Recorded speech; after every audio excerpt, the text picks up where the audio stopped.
On the day of the wedding, I climbed into the bed of the scumbag little uncle. Chapter 1, Revenge on the Scumbag. Heavy rain poured outside the window. Ning Shu, holding her wet wedding dress, ignored the curious glances of those around her and made her way to the 27th floor of the Four Seasons Hotel. Tomorrow was her wedding day with Fu Yuanhuai, but right now, she was standing at the door of another man's room, drenched and in disarray. Knock, knock, knock. Mr. Fu. Ning Shu's voice was soft, trembling with a hint of coquettishness. Inside the room, Fu Mingzhi was only wearing a white bathrobe, his hair slightly damp as if he had just showered. Miss Ning, if you're not satisfied with your wedding dress, you should go find your fiancé, not his younger uncle. Ning Shu bit her pale lip, her big eyes filled with innocent and pitiful expression. She softened her body and, as soon as he finished speaking, she collapsed into his arms. Mr. Fu, let me in, I'm cold. As if his embrace were a warm furnace, she seemed like a homeless animal with a sly gleam in her eyes. Fu Mingzhi's smile grew wider, not intending to expose her. Miss Ning, coming to your fiancé's uncle's room in the middle of the night, is it because you're cold, or because you're eager? Ning Shu knew Fu Mingzhi was sharp-tongued, but she didn't care. She tiptoed up, and with trembling lips, gave him a quick kiss. Her lips brushed his throat, chin, and cheek. With a loud bang, the door slammed shut. Ning Shu's initiative instantly ignited Fu Mingzhi. He lowered his gaze coldly and became the one in control. There was no turning back for her. Since she had offered herself, she would have no regrets.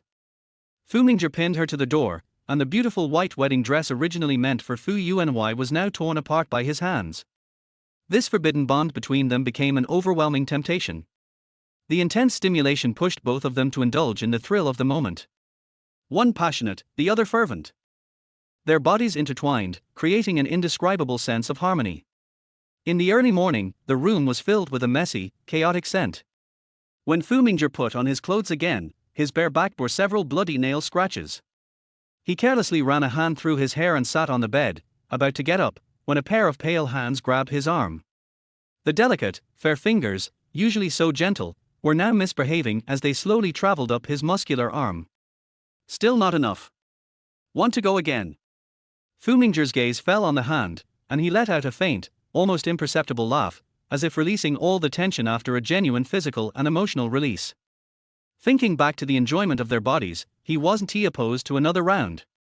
After all, the two of them fit together perfectly, and it had been a long time since he had experienced such intense pleasure. He found himself craving more. Mr. Fu. Why come to me? Give me a reason. Fu Mingzhi's voice was low and husky. Ning Shu furrowed her brows slightly. The reason was simple. Her fiancé and her biological sister were in bed together, caught in the act, witnessed by her own eyes. That scumbag man didn't love the real daughter, but only cherished the fake, scheming one. Fine. The scumbag and the cheap woman were made for each other. Ning Shu had originally planned to expose the two of them to her parents, but upon reflection, ever since she had been brought back by the Ning family, her parents except for her late grandmother had never been particularly close to her. Would they protect them and turn the tables? That was an unknown. The engagement with Fu Yuanhuai had been arranged by her grandmother before she passed, fulfilling a promise made long ago. But Ning Shu had never had any real feelings for Fu Yuanhuai. She had only gone along with it out of respect for her grandmother's dying wish. On the day of the engagement, however, she had found herself thinking about her fiancé's younger uncle. She was a beauty and body enthusiast, and Fu Mingzhi's physique was simply too attractive, far better than the weak Fu Yuanhuai. Thus, she had been fixated on him ever since. Today, she had finally tasted the fruit. Not just his looks, but his performance in bed was equally impressive. Since Fu Yuanhuai had already betrayed her, there was no reason for her to hold back. An eye for an eye had always been Ning Shu's life motto. So, she had deliberately worn the wedding dress meant for tomorrow and let another man tear it apart. So thrilling. Ning Shu felt both pain and satisfaction, with a hint of revenge in her indulgence. Again. You're a little devil. Isn't he that exactly the kind of little devil you like? Ning Shu wrapped her arms around Fu Mingzhi's neck and pulled him into another passionate embrace. Chapter 2, Let the Mistake Stand.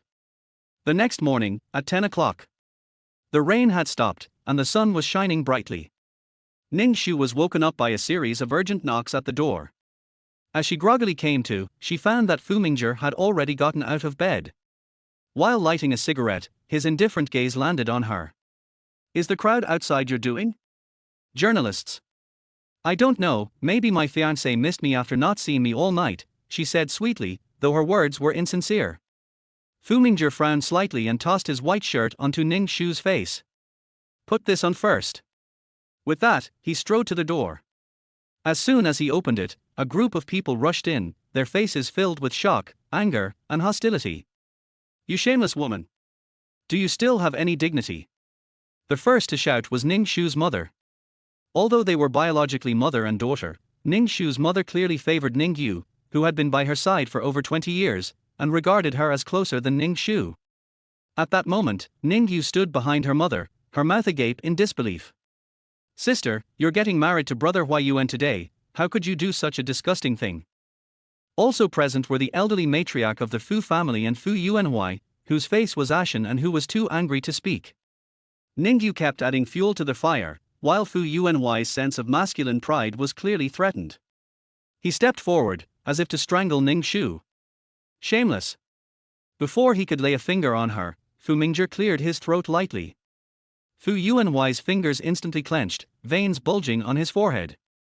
"Uncle, this is my wife. Not yet married." "Right, you're right."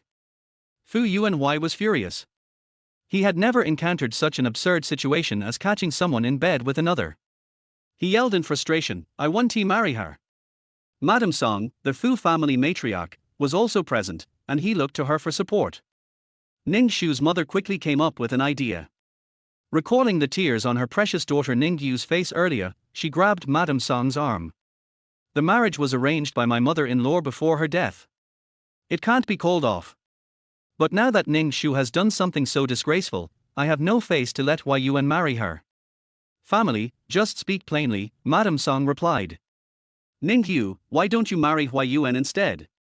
Ning Shu's mother blinked, her gaze shifting to Ning Yu across the room. At hearing this, Fu Yuanhuai immediately made a declaration to the elderly matriarch, "Either cancel the engagement, or I'll marry Ning Yu. Let this disgraceful woman get out of my sight." Madame Song, who had weathered many storms, didn't lose her composure despite the shouting. She remained calm, weighing the pros and cons. As the atmosphere grew tense, she finally made her decision. "This wedding has already attracted the attention of all the elites in Ning City. If we cancel now, the Fu family will be the laughingstock of everyone. Since Hu Yuan refuses to marry Ning Shu, we'll switch the bride." Ning Shu's mother's eyes lit up. She eagerly leaned in, thinking that the old lady would announce the marriage between Fu Yuanhuai and her precious daughter Ning Yu. As long as one of them is named Fu and the other Ning, it will work. Otherwise, Mingzhi and Ning Shu can marry instead.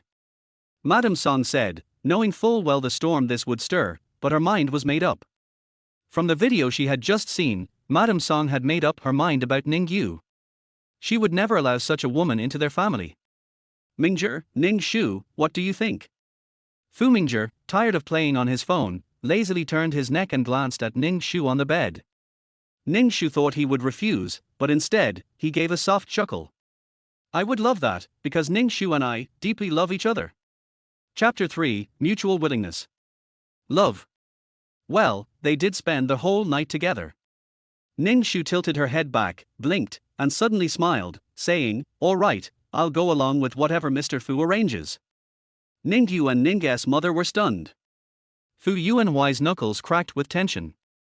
Old Madame Fu wasn't blind to the oddities and tricks behind this situation. But now, with no way out, the best course of action was to preserve the Fu family's reputation and ensure the wedding went ahead smoothly. What old Madame Fu didn't expect was that the usually cold and harsh Fu Mingzhi would actually agree to such a hasty marriage. In the past, no matter how many women were introduced to him, he wouldn't even spare them a glance. It almost made her think he was still hung up on that woman from a few years ago. "Since you both are willing, let us go ahead with it." Old Madame Song's expression remained unchanged as she glared at the younger generation before leaving the room. Each of them had their own agenda, and none of them dared to speak too openly. After the dramatic scene of catching the adulterers, everyone dispersed. Only Fu Mingzhi and Ning Shu remained in the room. Mr. Fu, are you really planning to marry me? At first, I just wanted to discuss Fu Yuanhuai a bit, but I never expected to end up with such a handsome husband like you. Fu Mingzhi's eyes remained cold as he chuckled lightly, lifting her chin. You've got quite a nerve. To take revenge on that scumbag couple, you dared to use me. Ning Shu's smile was bright and seductive as she responded, to be honest, the first time I saw you, I was already attracted to your face. As she spoke, she leaned in and placed a soft kiss on the corner of his lips. And now, you're willingly going along with it, aren't you? Fu Mingzhi's gaze remained frosty as he tightened his grip on her chin. I'm getting married anyway. My family's been pestering me, so I'm just going along with it to please them. Since Miss Ning just happened to walk into the line of fire, I'll indulge you. But don't expect my bed to be easy to get into. In the future, don't come crying. Despite the drama, the wedding proceeded without interruption. Fu Mingzhi simply changed into a suit and prepared to enter. Before that, he received a call from his assistant, who had thoroughly investigated Ning Shu's background before she was brought back to the Ning family, detailing everything that had happened in Lin City. After her foster parents died, she went to live with her grandmother. She had a relationship at 19, and when she was 21, her boyfriend's mother broke them up, even causing a scene at the school. Her neighbor's son also had a crush on her, and fought someone for her, almost killing him and landing him in jail. As Fu Mingzhi listened to the assistant's report, he sneered. So, she was a little fox who had been flirting with men since she was young? Looks like my new wife has quite the colorful love history, huh? The assistant hesitated, not daring to speak freely. Mr. Fu, are you still planning to marry Miss Ning? Fu Mingzhi narrowed his eyes, holding the phone as his gaze deepened. The reason she's so wild is because she's never been properly taught a lesson. Once she meets a worthy hunter, she'll learn to behave. His thumb brushed over the kiss mark on his neck as he smiled ambiguously. So, in front of everyone, the groom lifted the bride's veil. Their gazes met. There was no tenderness or love in their eyes, only endless calculation and scheming. As soon as the wedding ended, Fu Mingzhi took Ning Shu away from the venue. When she walked past Fu Yuanhuai and Ning Yu, still in her brand new backup wedding dress, she clearly saw Fu Yuanhuai's furious, gritted teeth. She leaned even softer against Fu Mingzhi and smiled even brighter. Back to the same room, the same bed. Fu Mingzhi pinned Ning Shu down on the dark-colored bedspread. Her restless, writhing body was like a fish stranded on land, desperate for water. And he was like the butcher holding a sharp knife, but not giving her an easy death. Instead, he intended to slowly torment her while she could still breathe. My beautiful wife, enjoy your wedding night, he said, his voice low and amused. Ning Shu's big eyes were filled with water, a mixture of innocence and cunning hidden beneath a pure, almost angelic face. Fu Mingzhi found her both amusing and tempting. The hotel room had a large floor-to-ceiling window, and the dim, flickering city lights surged like waves into the room. The dappled light and shadow played over their intertwined bodies. The smell and sounds in the room grew more decadent and indulgent. Ning Shu, who had never been able to resist Fu Mingzhi's face, now had the perfect excuse to indulge herself. It was much more exciting than Fu Yuanhuai, the weakling. By the time morning came, it was already past noon. Ning Shu woke up to the sunlight streaming in, only to find Fu Mingzhi had already left. The assistant delivered the villa keys, a bank card, and a set of clothing in the right size, but said nothing else. Ning Shu didn't ask questions. That afternoon, she moved into Fu Mingzhi's villa, following the address provided. In the following days, she stayed alone in the house, waiting for Fu Mingzhi to return, but he never did. However, she saw news of her newlywed husband all over the trending topics, with tabloid headlines featuring him at glamorous parties, surrounded by women. The phone rang as Ning Shu sat on the sofa, biting into an apple while scrolling through her phone. It was Ning Yu, her voice full of fake sympathy. Sister, I heard that after Mr. Fu just got married, the rumors about his affairs have started circulating in Ningchen. You must be so upset, right? Mom asked me to tell you that we sisters are close, and she wants me to comfort you. Chapter 4, Playing Our Own Games. If she was going to comfort her, why not do it in person? More direct, more practical. Ning family, afternoon. Ning Shu walked back alone, wearing high heels. When Ning's parents saw her return alone, they immediately mocked her. Just married, and your husband is already hugging other women. Aren't you ashamed as his wife? It's fine. People with thick skin are everywhere. Some even sneak around in my wedding room with their future brother-in-law. I've got more than just that video on my phone. Aren't they sitting here just fine? Her words were like daggers, and Ning Shu's face turned pale instantly. Sister, you really misunderstood me. Brother Ming Yuan and I aren't like that. How is it not like that after you've shared the bed so many times? Ning Shu interrupted with a smile. You're really open-minded, har har, can't compare. Enough. Ning's father, who had remained silent, could no longer hold back. He grabbed an ashtray and hurled it at Ning Shu. Even though she dodged in time, the sharp glass still left a cut on her, blood trickling from the corner of her forehead. You should never have listened to that old woman and brought you back. If it weren't for you, Wan Yuan and our little you would have been married by now.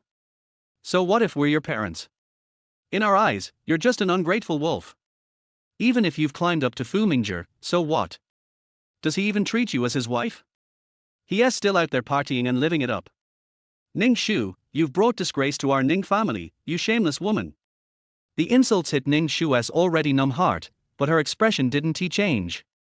Instead, she smiled slyly. That's right, when the top beam is crooked, the lower ones follow. The genes of the people who gave birth to me aren't great. If you want to hate someone, you should go kill yourselves. With those words, she turned and slowly walked out of the Ning family's door, ignoring her parents' angry curses behind her. She left indifferently, getting into the car, and only then did her shoulders drop. At this moment, her best friend called, asking if she wanted to go out for drinks after seeing the gossip in the news. Ning Shu had no objections.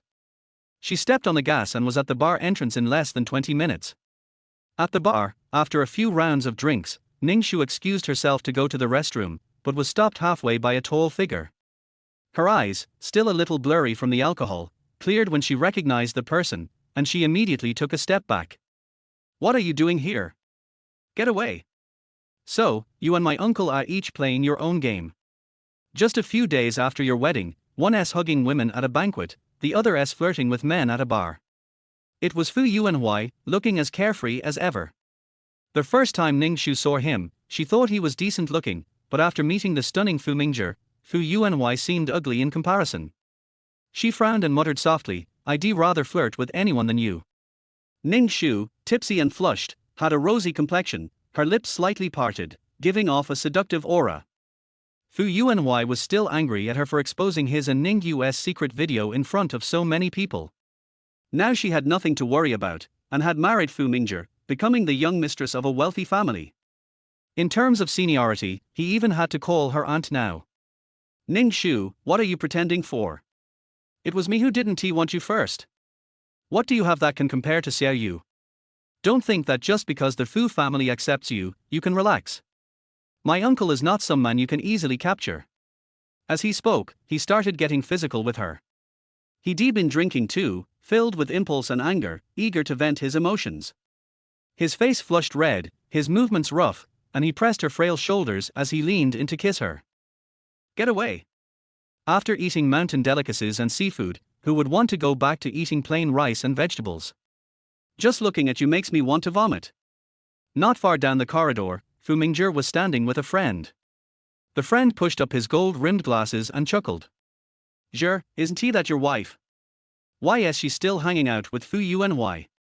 When he heard Ning Shu refer to him as mountain delicacies, he sneered and was about to walk over. But just then, a loud slap echoed. Despite the loud music around them, the sound of the slap still rang out clearly. Ning Shu remained unfazed, only blowing on her slightly reddened palm. Sobering up now? You've shown disrespect to your elder. Be careful, you might get struck by lightning. An elder? Fu Yuanhuai covered his face, gritting his teeth. He was unwilling to accept it, but it seemed to be the truth. Fu Mingzhi was stunned for a moment, his smile widening. Zhi, your wife has something, huh? She has clearly no pushover. Looks like you'd better not mess with her, or you might end up like Fu Yuanhuai, getting slapped by a woman.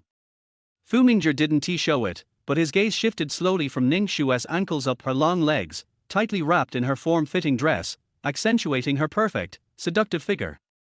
His Adam's apple bobbed. It's fine. If she hits me, I'll hit her back. Really?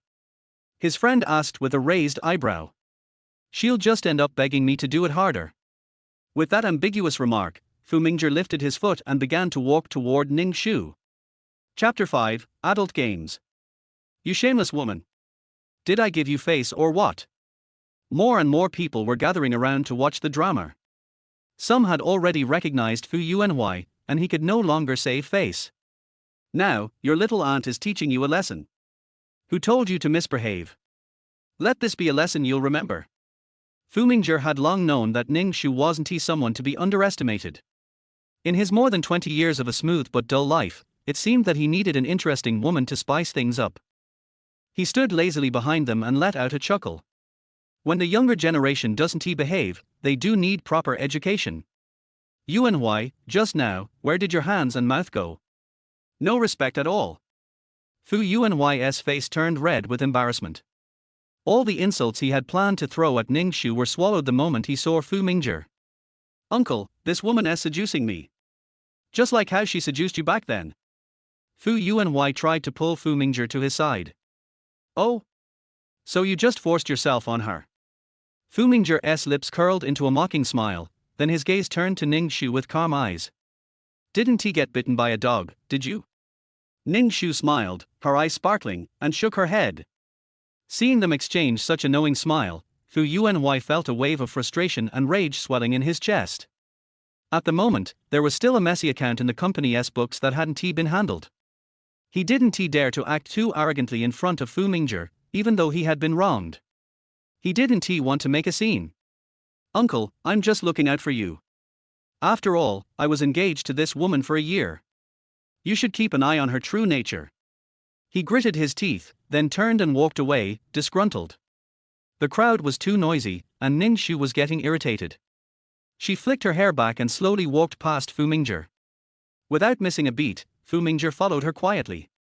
It seems Miss Ning has forgotten something important. When you're free, let us strike while the iron is hot and take care of it, shall we?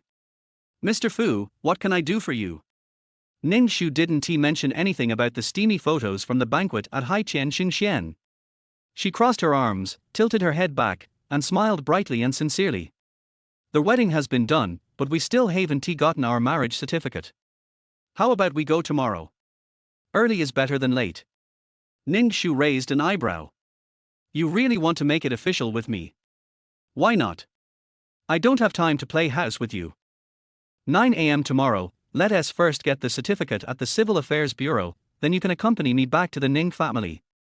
Thinking about all the grievances she had endured today, she was determined to take Fu Mingzhi with her and turn the tables.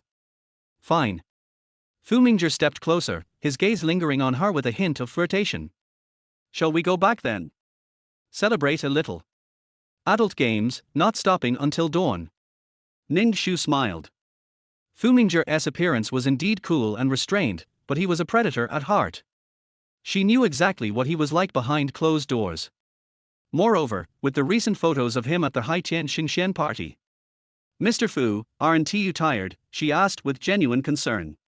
You're young, but you should pay attention to your health, especially your kidney. Fu Mingzhi furrowed his brow. Are you trying to ruin my mood? Ning Shu smiled even more brightly and stood on tiptoe to touch his face. Let us wait until after we get the certificate. She was interested in wasting more time with the annoying man since her best friend was waiting at the bar. Not far away, Fu Mingzhi's friends were growing impatient. When they saw Ning Shu walking over, they smiled and greeted her. Beneath his gold-rimmed glasses were sharp, intelligent eyes. Ning Shu waved casually at him. She walked across the corridor and sat back at the bar, finishing the Long Island iced tea she had left off earlier. Suddenly, the more she thought about it, the more something felt off, and her expression darkened. Her best friend, Suman, had just finished flirting with the handsome bartender and turned to see Ning Shu. She sighed in relief. My dear Ning Shu, you just went to the bathroom, how could you take so long? That man next to Fu Mingzhi with the gold-rimmed glasses, man, can you help me check him out? Why? I feel like I've seen him somewhere before, but I can't quite place it. Okay, Suman winked, her long, beautiful fake eyelashes fluttering. By the way, Ning Shu, I've been meaning to tell you something. Millimeter. Ning Shu ordered another drink from the bartender. Before she could take a second sip, she heard, "Did you know? Lu Yunshan is back." It was as if something inside her clicked into place. Ning Shu's hand holding the glass suddenly dropped, the sound of it shattering on the floor, as it made a distorted, melancholic noise. Chapter 6, Waiting for the Wife. In the private room on the second floor, there were 3 people. Fu Mingzhi, holding a cigarette, leisurely flipped through a contract on his lap. Mo Zizhou, wearing gold-rimmed glasses, looked with some surprise at the old classmate sitting across from him. After a while, his gaze fell on the cane beside him. His features were still gentle, just as they were back in high school proper and reserved. Compared to their rowdy group of boys who often frequented bars and chased girls in packs, he had always been the model of uprightness. No one had expected that after entering university, they would suddenly hear that the most upright and gentle boy from their school had been in a car accident, and would spend the rest of his life relying on a cane. "Zizhou, if you're so interested in my cane, I can just give it to you," Fu Mingzhi said, a smirk tugging at the corner of his lips. "Oh, sorry. I was just wondering what happened back then that made you rush into the middle of the road so recklessly." Mo Zizhou pushed up his gold-rimmed glasses and said, "Back in high school, I remember you only liked one girl. But then, didn't you lose contact with her afterward?" Lu Yunshan lowered his gaze but said nothing, a faint smile playing on his lips. Fu Mingzhi finished reading the contract in his hand, tossed it aside, and, through the smoke swirling in the air, noticed the hint of bitterness at the corner of Lu Yunshan's mouth. "Looks like you're troubled by love," Fu Mingzhi said, his tone tinged with subtle mockery. "Love? What was that? Was there really someone foolish enough to play such a stupid game, even if it meant breaking a leg?" The contract with Dongji Group still needed some thought, and Lu Yunshan did not rush him. After discussing business, they shifted to more casual topics, specifically personal matters. "Brother Zhe, I heard you got married. When are you bringing your wife out to meet us?" Lu Yunshan had just returned to the country and wasn't clear on the specifics, so he casually asked. Fu Mingzhi shrugged, smiling enigmatically, and didn't respond definitively. Mo Zizhou excused himself and went to the bathroom. When he returned, his expression seemed a bit flustered, as though he wanted to say something but held back. Lu Yunshan had taken a phone call and had already left by the time Mo Zizhou returned. The large private room was now empty, with only Fu Mingzhi sitting alone. He was lounging on the sofa with his legs crossed, drinking his drink slowly. "Brother Zhe, you should go out and have a look. It's lively out there," Mo Zizhou urged. "Why should I care?" Fu Mingzhi replied indifferently. "Your new wife is on stage, and, well, let us just say she's a bit wild," Mo Zizhou added, with a glint of mischief in his eyes. At that, Fu Mingzhi's eyes immediately snapped up. In the dim lighting, his sharp features stood out, his gaze deep and intense. Meanwhile, on the stage of the bar, Ning Shu was swaying to the music. Suman had been chatting with her for a while, and now, the alcohol had begun to take its effect. Her mind felt clouded, as if trapped in a cotton-like fog, neither here nor there. She suddenly felt an urge to do something to release the pent-up tension inside. Her hand reached out and rested on the pole, and the girl dressed as a bunny girl beside her moved aside, giving her space. She waved at the DJ, signaling for a change in the music. The next track played, and she stepped into the beat, letting her body's rhythm take over completely. Her lithe and curvaceous figure shed the outer jacket, leaving her in a form-fitting black dress. Her long, jet black hair cascaded down like seaweed, swirling in the chaotic lights. In that moment, she looked like a fairy stepping out of an ancient myth. Visually, she was unstoppable. First, she was eye-catching, and then she drew the attention of every man around her. Most of the onlookers were men, whistling excitedly, swaying their arms, their eyes wandering over Ning Shu's twisting waist and thighs.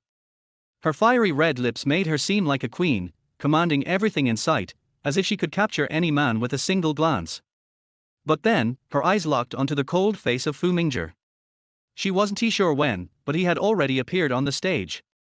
Amidst the chaos, he stood tall and poised, walking toward her with elegant steps, his expression dark and unreadable. "Ning Shu," he called out. The pounding music surrounded them, but she smiled seductively, watching his lips move as he spoke. In the next moment, she lunged at the tall, handsome man in front of her. "Mr. Fu, you're still here? Waiting for your wife, are you?" Ning Shu tilted her head back, her voice more soft and innocent than usual, intoxicated. Fu Mingzhi looked at the woman smiling brightly in front of him. Her upper body was almost pressed against him, and the air around her was thick with alcohol and an undeniable, seductive aura. He sneered, grabbing her arm and pulling her off the stage. They stumbled through the crowd and brushed past Mo Zizhou, who looked at them with a complicated expression. Ning Shu was dragged into an empty private room at the end of the corridor. It was dark inside, and a sudden chill ran down Ning Shu's back as she sensed the man's proximity and the increasing force on her wrist. "Mr. Fu, you're hurting me," she whispered. "To be my wife, staying obedient is the least you can do," Fu Mingzhi said from above, looking down at her. In the faint moonlight, he could just make out the mischievous, cat-like look on her face. Their breaths mingled in the air, and the atmosphere felt heavy with desire. "What's wrong?" "It's just a dance," Ning Shu said, her voice soft and playful as she mischievously wrapped her fingers around his tie. She lazily uttered 2 words from her pink lips, "Just playing, millimeter." Chapter 7, Playing with Fire. All words were sealed by his kiss. His lips were incredibly soft, and his kiss was addictive. It had started as something forced, but gradually, it felt like an addiction. She kissed him back eagerly, as if caught in an unspoken competition to see who would succumb first. Ning Shu had been drinking, and with the heat in her body rising, one touch from Fu Mingzhi sent her desire to the breaking point. She desperately needed a release. Fu Mingzhi, the cold and distant man, had lips not only soft but also chilling, like a tempting piece of jelly. She couldn't resist the urge to bite, as if to extinguish the burning heat inside her. Fu Mingzhi's hand quickly moved over her body, sensing the rising temperature of her skin. His eyes darkened instantly. With a curse, he ripped apart the clothes she was wearing. Ning Shu wanted to stop him but was too late. Her husband was truly rough, tearing her clothes apart. Was he planning to make her return naked? This bad man, wasn't he doing this on purpose? As for whether it was intentional, Fu Mingzhi wasn't interested in discussing it at the moment. He was more focused on punishing this restless woman, making her regret ever provoking him. This woman playing was one thing, but to think she had dared to take drugs. That was the real trigger for Fu Mingzhi's rage.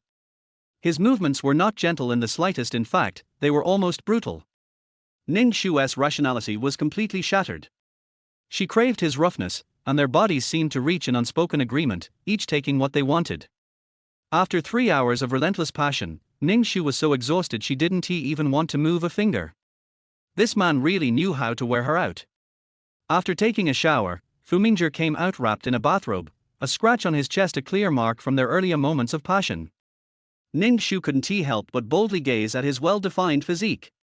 Water droplets still clung to his muscular body, sliding down his contives. The bathrobe barely covered him, exuding an undeniable temptation. Under the dim light, she didn't hide her admiration, thoroughly enjoying the view from top to bottom. She had touched him several times already, but he was still incredibly alluring. Fu Mingzhi didn't shy away from her gaze. He allowed her to look at him without reservation. "Want to go again? Mr. Fu, you're full of energy." "I, a humble woman, surrender," she teased. "Weren't you so eager just now? What happened?" Fu Mingzhi asked with a sly smile. Ning Shu naturally wouldn't admit defeat in something like this. She grinned and replied, "I heard that too much can cause kidney damage, husband. I'm just looking out for you. Let's call it a night. There's always tomorrow." Fu Mingzhi didn't expose her excuse. He simply changed into his clothes and walked over to the sofa, lifting her chin with his hand. "I warn you, to be my wife, staying obedient is basic.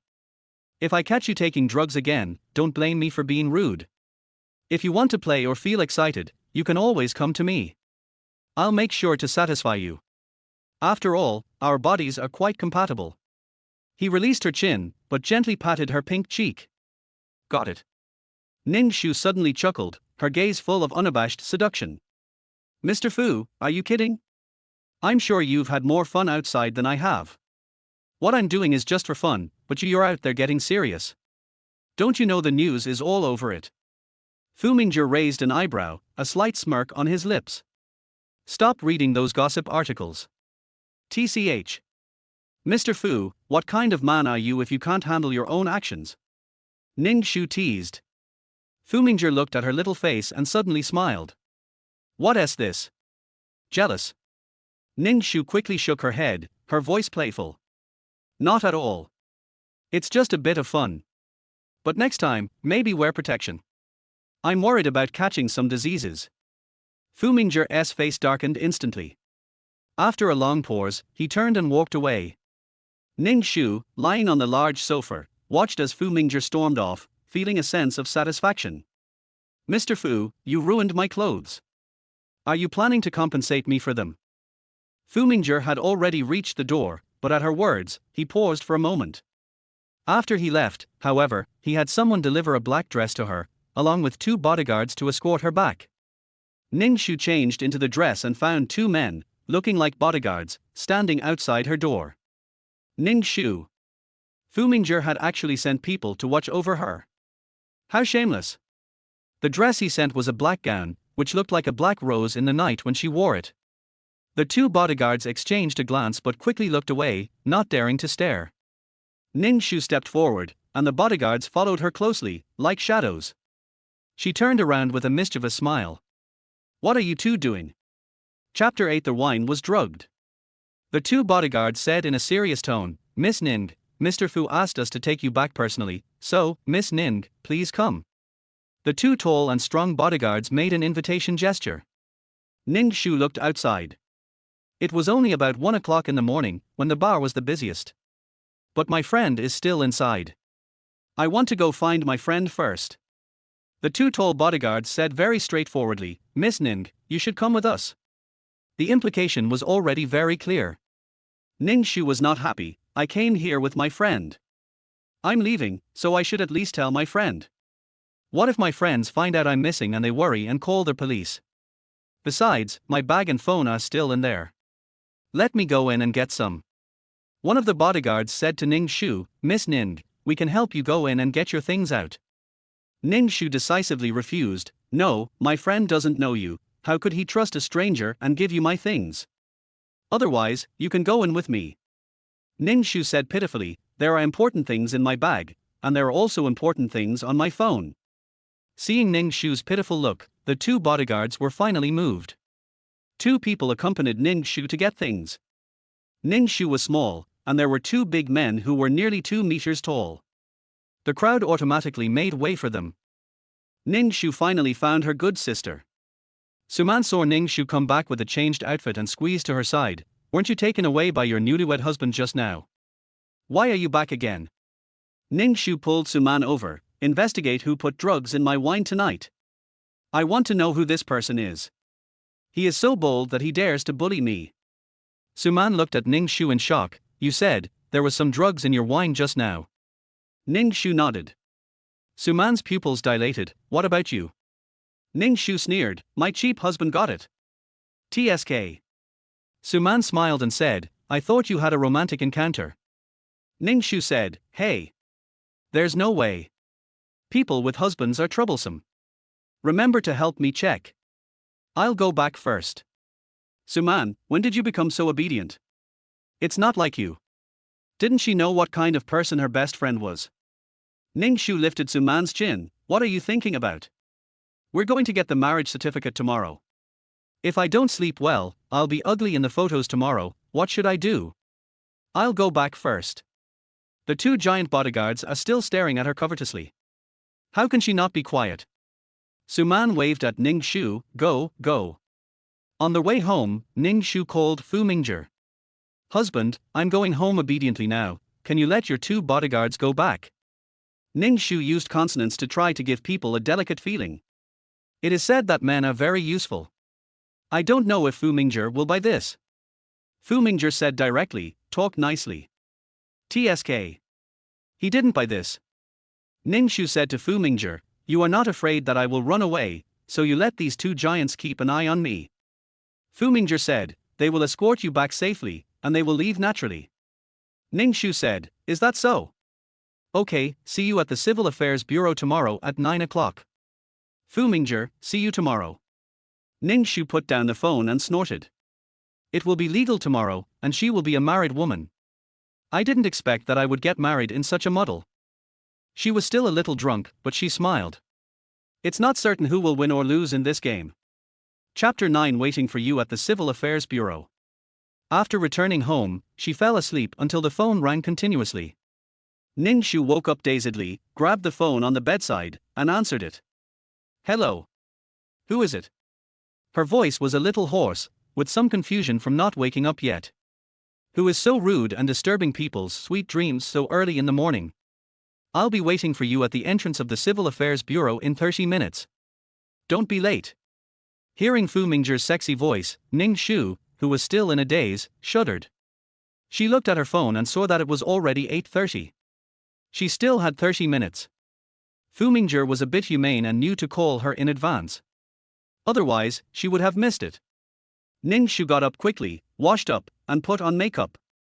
While putting on makeup, she called Suman. The phone rang for a long time before Suman answered it. Suman's voice was dazed. Who is it? It's so early in the morning. Are you sick? Can't you let me sleep? Ning Shu said, how did you investigate the matter I asked you to investigate last night? Suman woke up when she heard Ning Shu's voice, yawned and said, it's clear that your ex-fiancé bribed the new bartender and put drugs in your wine. He wanted to find someone to sleep with you and ruin your reputation. Ning Shu laughed after hearing this. He's quite cruel, he hates me so much. Suman said to Ning Shu, that guy's methods are indeed very cruel, but unfortunately, no matter how cruel his methods are, he can't beat your husband. He was completely controlled by your husband. Ning Shu smiled, hearing you say that, I have to be grateful to him. Suman joked, you must be grateful to him, otherwise, you won't have a chance. Fighting with your husband for 3 hours in a place like a bar, this battle situation is really good, you will have endless sexual happiness in the future. Ning Shu suddenly felt that her waist began to hurt again. Last night, that man really didn't show any mercy to women. He almost broke her waist. He could maintain such a superb action for such a long time. Thinking of this, Ning Shu's face turned red involuntarily. Go to sleep. I have to go to the Civil Affairs Bureau. Time is running out. Suman asked Ning Shu, aren't you just playing around? Are you really going to get a certificate? Ning Shu smiled and said, since it's just a game, then you have to play it thoroughly. It's just a matter of getting a certificate. Suman yawned, whatever you want, just don't get too excited. Fu Mingzhi is not a simple man. Ning Shu smiled and said, it's because he is not a simple man that I chose him. If he is too simple, do you think I would be interested in him? Suman complained, what a bad taste. After hanging up the phone, Ning Shu carried her small bag and went out beautifully. Fu Mingzhi arrived a few minutes early and it was almost 9 o'clock. There was no sign of Ning Shu. The assistant next to him looked around and was worried that Ning Shu would not be able to catch up. At this time, it was the rush hour and there was a high possibility of traffic jams. But Fu Mingzhi stood calmly at the door of the Civil Affairs Bureau because he knew. Ning Shu will definitely come. Ning Shu was hungry. She held a fried dough stick in one hand and porridge in the other. Just like that, she appeared in front of Fu Mingzhi in the last few seconds. Fu Mingzhi. Ning Shu took care of her enthusiastically. Hello, good morning, husband. Fu Mingzhi looked at her expressionlessly. The two of them wore white clothes in tacit understanding, and the styles looked like couple outfits. For this reason, the assistant couldn't help but take a few more glances. Thinking in his heart, the president and Miss Ning are actually quite compatible. Go in. Fu Mingzhi finally stared at Ning Shu's greasy little hand, and looked at it for a while. Dissatisfaction filled his eyes. Ning Shu ate the few remaining fried dough sticks in her hand in 2 or 3 bites, and drank the porridge in 2 bites. This image is like a starving ghost reincarnated. Is she really the eldest daughter of the Ning family? Chapter 10 Declaration of Certificate. Ning Shu finished her meal in 2 or 3 bites, threw the garbage in her hand into the trash can, and wiped her hands with wet tissues. She looked back, looked in the direction of Fu Mingzhi, and laughed, husband, let's go. Let's go get the certificate. She took 2 steps at a time and jumped directly in front of Fu Mingzhi, stretched out her hand and grabbed his arm. Fu Mingzhi has a serious misophonia, and his eyes carry dangerous information. Ning Shu seemed unaware, and thought proudly in her heart, I'm disgusted by your misophonia. Let's go. Let's go. Husband, it's almost too late. Ning Shu didn't care about anything and dragged the person away directly. The assistant's dog eyes were almost blinded by the light. This president's wife is really a boss. God knows that the president is very misophobic. When working around him, you have to be meticulous and tidy. If the information is slightly folded, your salary will be deducted.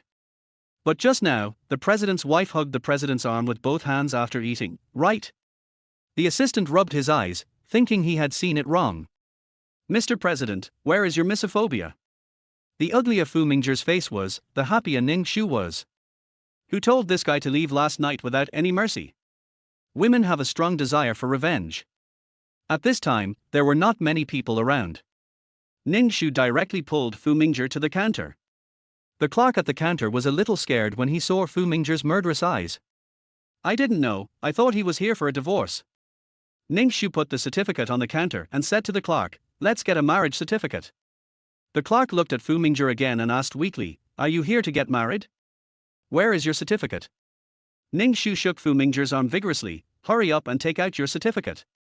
Fu Mingzhi resisted the urge to kill and took out his certificate. When Ning Shu got the certificate, she was in disbelief.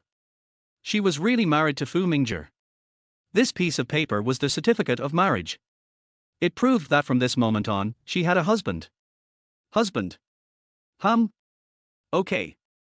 Her husband just took a taxi and left her alone at the entrance of the Civil Affairs Bureau.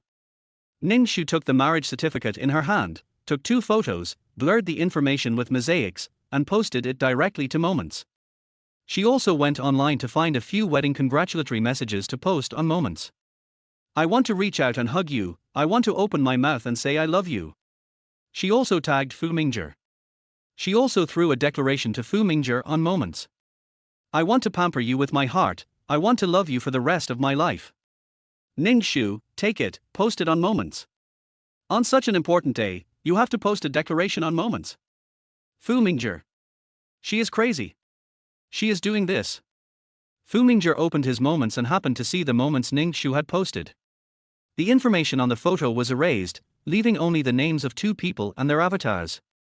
Ning Shu smiled brightly, while he himself had no expression, as if someone owed him millions. Fu Mingzhi looked at the photo again and again. Did he look so grim when he took the photo? Not really. Ning Shu had just posted on Moments, and a lot of friends sent her blessings. Suman, congratulations to our Miss Ning, you finally got married, the bride and groom are a perfect match. Ning Shu smiled, perfect match. Not bad. She didn't think someone like Fu Mingzhi would post on Moments. She scrolled through the comments and found that Ning Yu had also left a message for her. Just 2 words, congratulations, expressed all the reluctance in her heart. Ning Shu also replied with 2 words, you're welcome, and I wish you to find a rich husband soon. Knowing that Ning Yu would never marry Fu Yuanhuai in this life, she was just deliberately mocking. Ning Yu was so angry that she almost bit her teeth. Ning Shu, you bitch, you hurt me so badly, I will never let you go. Fu Mingzhi and Ning Shu have many friends like him, such as Suman, Fu Yuanhuai, etc. In order to cooperate with Ning Shu, he still used the declaration and pictures sent by Ning Shu and posted them in the circle of friends. Chapter 11 President Fu posted on WeChat Moments. The moment the WeChat Moments were posted, Fu Mingzhi's phone kept ringing, and all the bad friends around him sent messages to wish him well. Fu Mingzhi was too lazy to look at it, and directly said to the driver, go to the company. The assistant secretly opened the WeChat Moments and was stunned when he saw the only WeChat Moments posted by the boss, which was the declaration of marriage. The president not only posted on WeChat Moments, but also posted the declaration of marriage. Look, this declaration is so second year, this is not the style of the president. When the president posted on WeChat Moments, was he possessed by the president's wife? You can't blame the assistant for having such thoughts, this matter itself is incredible. Mo Zizhou was in Liu Yunshan's office, and his phone kept ringing. Mo Zizhou opened it and saw that everyone asked him if Fu Mingzhi really got married with someone and posted on WeChat Moments. Mo Zizhou hurriedly opened WeChat Moments and read it over and over again several times before he dared to confirm that Fu Mingzhi really posted on WeChat Moments. No. Mo Zizhou resolutely refused to believe this truth.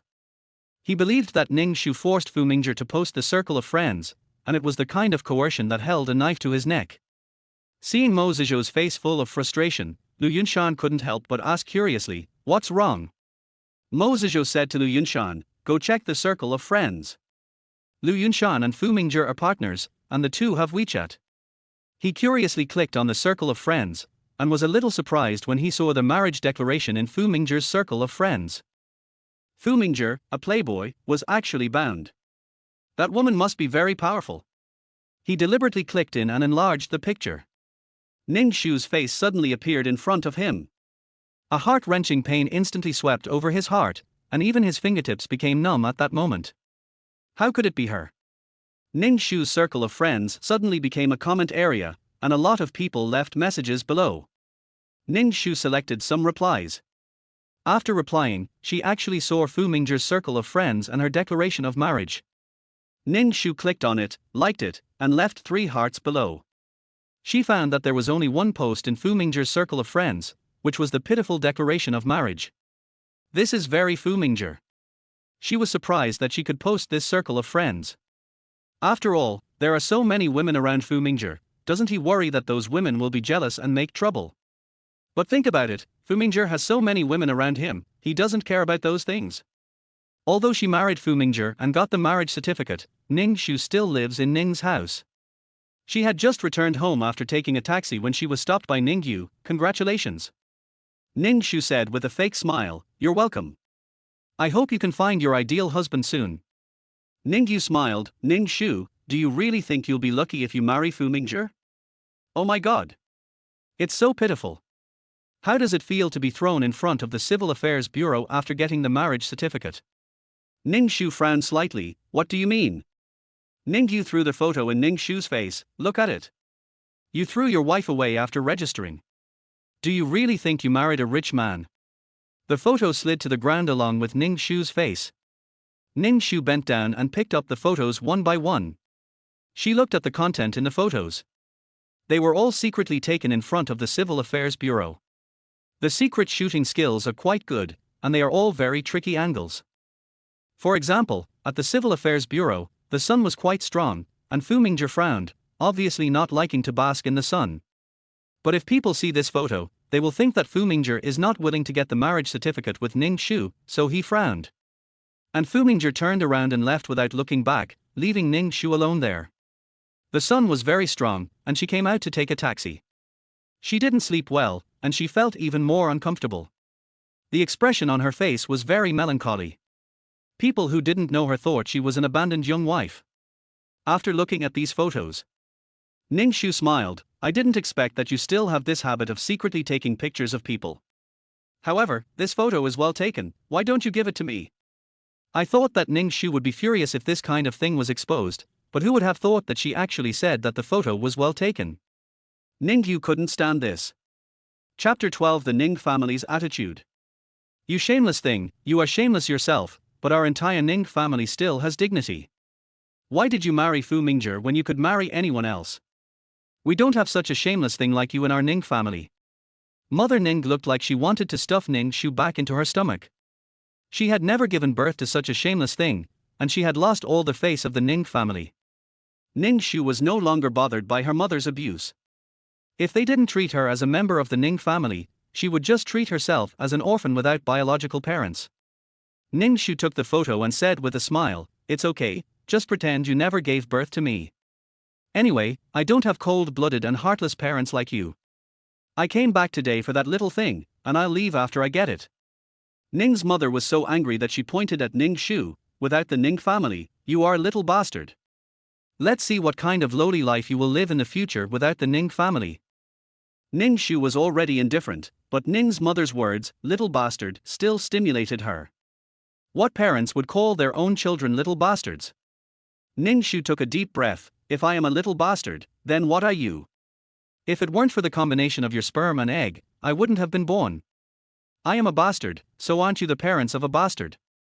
Ning's mother fainted without a breath. Ning Yu was so scared that she hurried to help him up and asked the servants to help him to the sofa. Ning Shu went to her room and took away her few belongings. One of them was a silver necklace, which she held in her palm. She came back this time because she found that she had not taken this important necklace.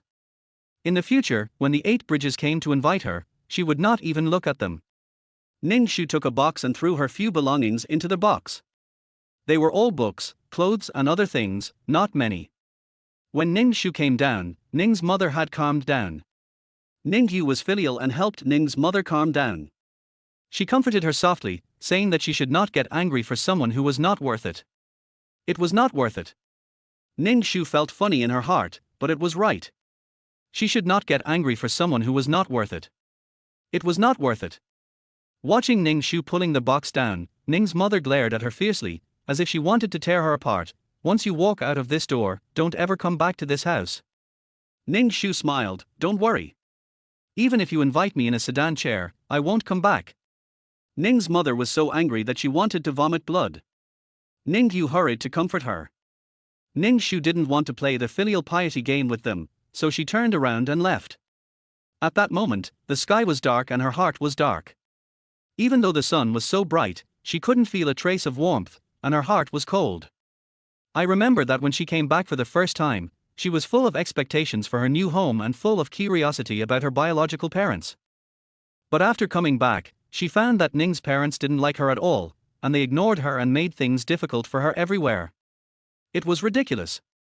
She was obviously the biological daughter, but at that moment, she felt that she was the fake daughter who was replaced. Ning Yu pretended to be concerned and said to her mother, "Mommy, I'd better go and see my sister off." Mother Ning was angry and naturally didn't want to. Don't worry about that little bitch, no matter what she does, she will have a hard time marrying such a man. Ning Yu still said hypocritically, "Mommy, she is my sister after all. Even if she did something wrong, she is my biological daughter." After hearing this, Ning's mother was instantly satisfied. "You are still better, Yua, you should be my biological daughter." Ning Yu smiled happily. When Ning Yu came out, Ning Shu was still waiting for the car. When she went out of the door, she realized that she forgot to bring the key to the villa. At this moment, she was really homeless.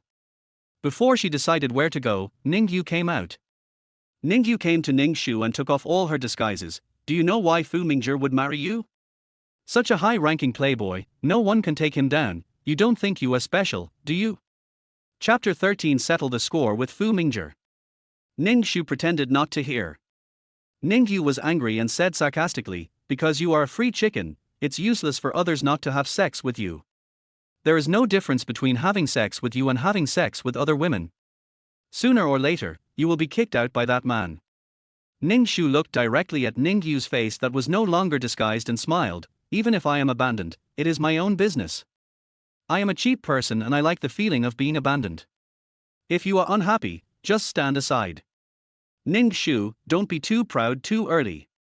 Ning Yu almost bit her silver teeth and hated and was angry with Ning Shu, but she couldn't do anything about her. It was like a punch in cotton. She was always so painless. It made Ning Yu want to go crazy. Ning Shu smiled, and the taxi came at this time. Ning Shu said to Ning Yu, "I am not arrogant now, but when will I be arrogant? No matter how bad my husband is, he is the successor of Fu Group. You can find a successor of the group. A slut like you probably can't even step into the threshold of Fu Group. You." Ning Yu almost went crazy. Ning Shu didn't care about this crazy woman, and handed the box to the taxi driver and got in the car. She didn't have the key to the apartment now, so she could only go to find Fu Mingzhi. This bastard clearly promised her that he would accompany her back to Ning's house to show off, but after getting the certificate and receiving a phone call, he rushed back to the company. Ning Shu's mouth suddenly rose, revealing a cunning smile. Since he went to the company, she would go to the company to find him. Ning Shu dragged a suitcase and walked into the first floor of Fu Group. She was stopped by someone and asked to go to the front desk to do some entry and exit. Ning Shu had no choice but to pull the suitcase to the front desk, lie on the front desk, and said with a smile, "I'm here to see your President Fu."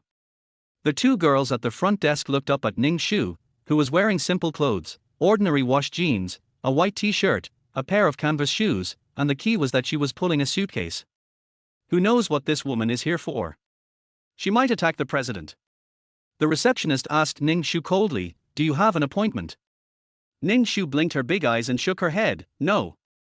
Usually, do people who come to see your President Fu need to make an appointment? Another woman at the reception said arrogantly, "Of course, our president is not someone who can be seen by everyone, especially those cats and dogs. If they want to come in to see our president, then our president will be very busy." Ning Shu was not angry either, and said to the girl at the reception, "Then, you can tell him that Ning Shu is waiting for him downstairs." The receptionist refused coldly. Sorry, if you don't have an appointment, please go out. Don't interfere with our work. Ning Shu stuck out her tongue cutely. Are all the people in the Fu group so cold and superior? Ning Shu called Fu Mingzhi before she came, but Fu Mingzhi didn't answer. She wouldn't really sleep on the street on the day of getting the marriage certificate. That would be too miserable. At this time, if she went to find Suman, she would definitely be laughed at. Absolutely not. Ning Shu turned on her phone and sent a message directly to Fu Mingzhi. I didn't bring the key to the apartment. I'm on the first floor of your office. The front desk said I didn't have an appointment and wouldn't let me go up. Hurry up and come down to pick me up. After sending the message, Ning Shu said, then I won't go up. I'll just sit in the lobby and wait for him to come down. Is that okay? The two women at the front desk laughed and said sarcastically, who do you think you are? You asked the president to come down to pick you up in person. Are you okay? That's right. You look so young, how can you be so shameless? That's right. If you don't leave, we'll call the security guard. Ning Shu didn't get angry either. She quietly recorded the scene. She said kindly, do all the employees of your Fu group treat customers like this? Chapter 14 Meeting Fu Yuanhuai at the company. What kind of client are you? There are at least 8 or 10 like you every day, but no one is as shameless as you. You are quite unique. The front desk has seen many women who come to see the president, but never seen one as shameless as Ning Shu. Even though she was laughed at like this, she didn't even run away. TSK, I can't tell that Fu Mingzhi is in good demand. 10 or 8 women come every day.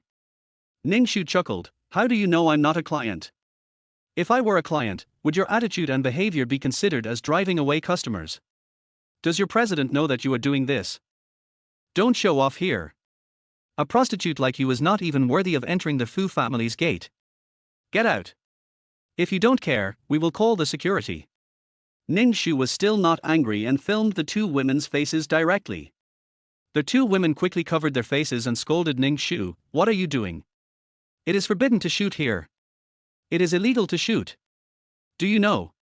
Ning Shu smiled and said, say what you just said again. Another woman quickly pressed the phone in the security room. Security, there is a crazy woman here, hurry up and ask someone to come and drag her away. 2 security guards came in quickly. The two women pointed at Ning Shu, it's her, security brother, take her away quickly. 2 security guards came forward with sticks and threatened Ning Shu, miss, please leave the Fu building immediately, otherwise, we will not be polite. Ning Shu sneered, I will stand here today, I see who dares to attack me. Fu Yuanhuai just returned to the company. He had just gone out to accompany a client for dinner and drank a little wine, so he was not drunk. I heard the movement at the front desk on the first floor and thought something had happened. As a result, I saw 2 security guards were about to drive Ning Shu away. Fu Yuanhuai immediately laughed, yo. Who did I think it was? It turned out to be you, bitch. Ning Shu didn't expect that she would meet Fu Yuanhuai. She said to Fu Yuanhuai, Xiao Mingzi, I advise you to keep your mouth clean. After all, I am your sister-in-law. If you dare to speak disrespectfully to me, believe it or not, I will let your uncle punish you. Pooh. Fu Yuanhuai said, and took out his mobile phone, which contained the photos Ningyu sent him. Oh, sister-in-law. How pitiful. How does it feel to be dumped after getting the marriage certificate? Do you know what kind of person my uncle is? Do you dare to play with him? You will only be played to death by him, and you will be left alone in an empty room. How does it feel to be abandoned on the day of getting the marriage certificate? It's not good, right? Ning Shu frowned slightly, but she was not really angry. She replied to Fu Yuanhuai indifferently, have you finished? Fu Yuanhuai said loudly, no, since you are alone in the empty room, why don't you be my lover? I will spoil you. I will let you have fun every day. Par. Ning Shu slapped Fu Yuanhuai directly. The sound was so loud that it scared the 2 women at the front desk, and the 2 security guards next to him were also shocked. This woman is so brave that she even dared to hit Master Fu. She probably doesn't want to get out alive. You dead bitch, don't be shameless. Fu Yuanhuai suddenly grabbed Ning Shu's wrist, you are a broken piece of shit, and you have been played by my uncle. I don't care about the things he has left. Ning Shu was not angry, since you don't care, then let go. Fu Yuanhuai drank a lot of wine and was a little drunk. The slap disrupted all his rationality. I just won't let go, what can you do to me? Chapter 15 Mr. Fu's doting. Why Yuan, don't you want this hand anymore? Fu Mingzhi's lazy voice came from the direction of the stairs, cold and with a hint of warning. Fu Yuan let go of his hand as if he was electrocuted, his eyes filled with resentment, but he had to let go. Uncle, she. Fu Mingzhi's voice was very lazy, but with a hint of unnoticeable anger. You want to say she hooked up with you again? There are so many people here, why did she hook up with you? Uncle, you know she and I. Fu Yuan, who was drunk, was much bolder. In the past, every time he saw Fu Mingzhi, he would stay as far away as possible, like a mouse seeing a cat. Now, it is even more so when he grows up. When he was a child, every time he made trouble, Fu Mingzhi would strip him naked and throw him outside. When he grew up, he had an innate fear of Fu Mingzhi because of the company's bad accounts. If Fu Mingzhi discovered this bad account, he might be kicked out of Fu Group. Now that his uncle is back, he must fill this loophole as soon as possible, otherwise, he will be the one to get out of Fu Group. Yuanhuai, she is already my legal wife. I advise you to respect your aunt in the future. The implication is that you only had an engagement before, but now we have a marriage certificate, and we are legal. You'd better respect her. Fu Yuanhuai was so angry that he couldn't say a word. There seemed to be nothing wrong with being a legal wife. Not only did he get a marriage certificate, but he also posted it on WeChat Moments. Now, everyone in the world knows that they are a legal couple. People like my uncle who are strict and never post on WeChat Moments have posted on WeChat Moments for this woman. He went out to discuss business with clients today. He didn't need to drink so much, but after seeing WeChat Moments, he couldn't control his emotions and burst out all of a sudden. I am so unwilling to accept this. This damn woman has really become his little aunt. It was obviously him who abandoned Ning Shu first, but why can't I let go of her? What magic does this damn woman have? The security guards and the front desk were all shocked. My God, this girl is actually the president's wife. What ridiculous things did they just do? They thought it was a wild woman from outside. Fu Mingzhi ignored the angry Fu Yuan, but held Ning Shu's hand. Does your hand hurt? This concerned tone is not like the man who left Ning Shu alone at the Civil Affairs Bureau. Ning Shu pouted pitifully, with a face full of grievance. Husband, I don't just hurt my hand now, I also feel heartache. The group of people in your company should really be replaced. Fu Mingzhi nodded. If you don't like it, then change it. This doting tone, it is not an exaggeration to say that they are in love. Ning Shu smiled and rubbed into Fu Mingzhi's arms, and took out the video taken by his mobile phone. It was broadcast publicly. The two women at the front desk changed their expressions immediately and started to explain. But Fu Mingzhi didn't listen at all and said coldly, go to the finance department to collect your salary and leave. The two women who were originally high and mighty, at this moment, tears rolled down. But Fu Mingzhi was merciless and warned the security guards involved. He didn't fire them because they didn't participate in bullying Ning Shu the whole time, but just followed the front desk's instructions and came to drive people away. In the president's office, Ning Shu sat directly on Fu Mingzhi's thighs and praised him generously. Husband, you looked so handsome just now. Fu Mingzhi also generously hugged Ning Shu's slender waist, and his hot palms were familiarly wandering back and forth through the thin layer of clothes, with a sticky and ambiguous atmosphere in the air. You came to the company to find me, didn't you just want me to fire a few employees? While speaking, his hand had already slid in from under the white t-shirt, and his hot hand touched the smooth skin, which made him a little uncontrollable. Thinking of her passion last night, he was instantly ignited. Knock knock. Just when he was about to unbutton the button that was in the way, he was held by a delicate hand. Is there someone outside?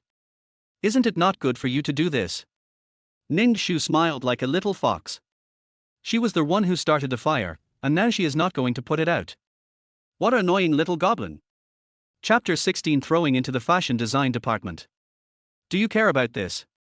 Ning Shu smiled and got off Fu Mingzhi's legs. I don't care, but you care. This kind of thing, if someone with ulterior motives spreads it to the old lady, how bad is it? His arms lightened, and Fu Mingzhi's eyes were filled with unknown deep meaning. You think so much about me. Of course, you are my husband after all. If I don't feel sorry for you, who else can I feel sorry for? The little fox sat obediently on the soft sofa opposite, and leisurely picked up a magazine. The magazines are all the latest seasonal fashion styles and various dresses. From the youngest and most famous designer Sally Fu Group covers many businesses, including jewelry design, clothing design, automobile factories, etc. Looking at the little fox looking at the magazine seriously, Fu Mingzhi sighed and said to the outsider, "Come in." The one who came in was the clothing manager, Zhu Yinshuo. He didn't notice at first that there was a person on the sofa in the corner, and he came to Fu Mingzhi meticulously. "President, this is the clothing design plan for this year. The content of our meeting just now is all on it.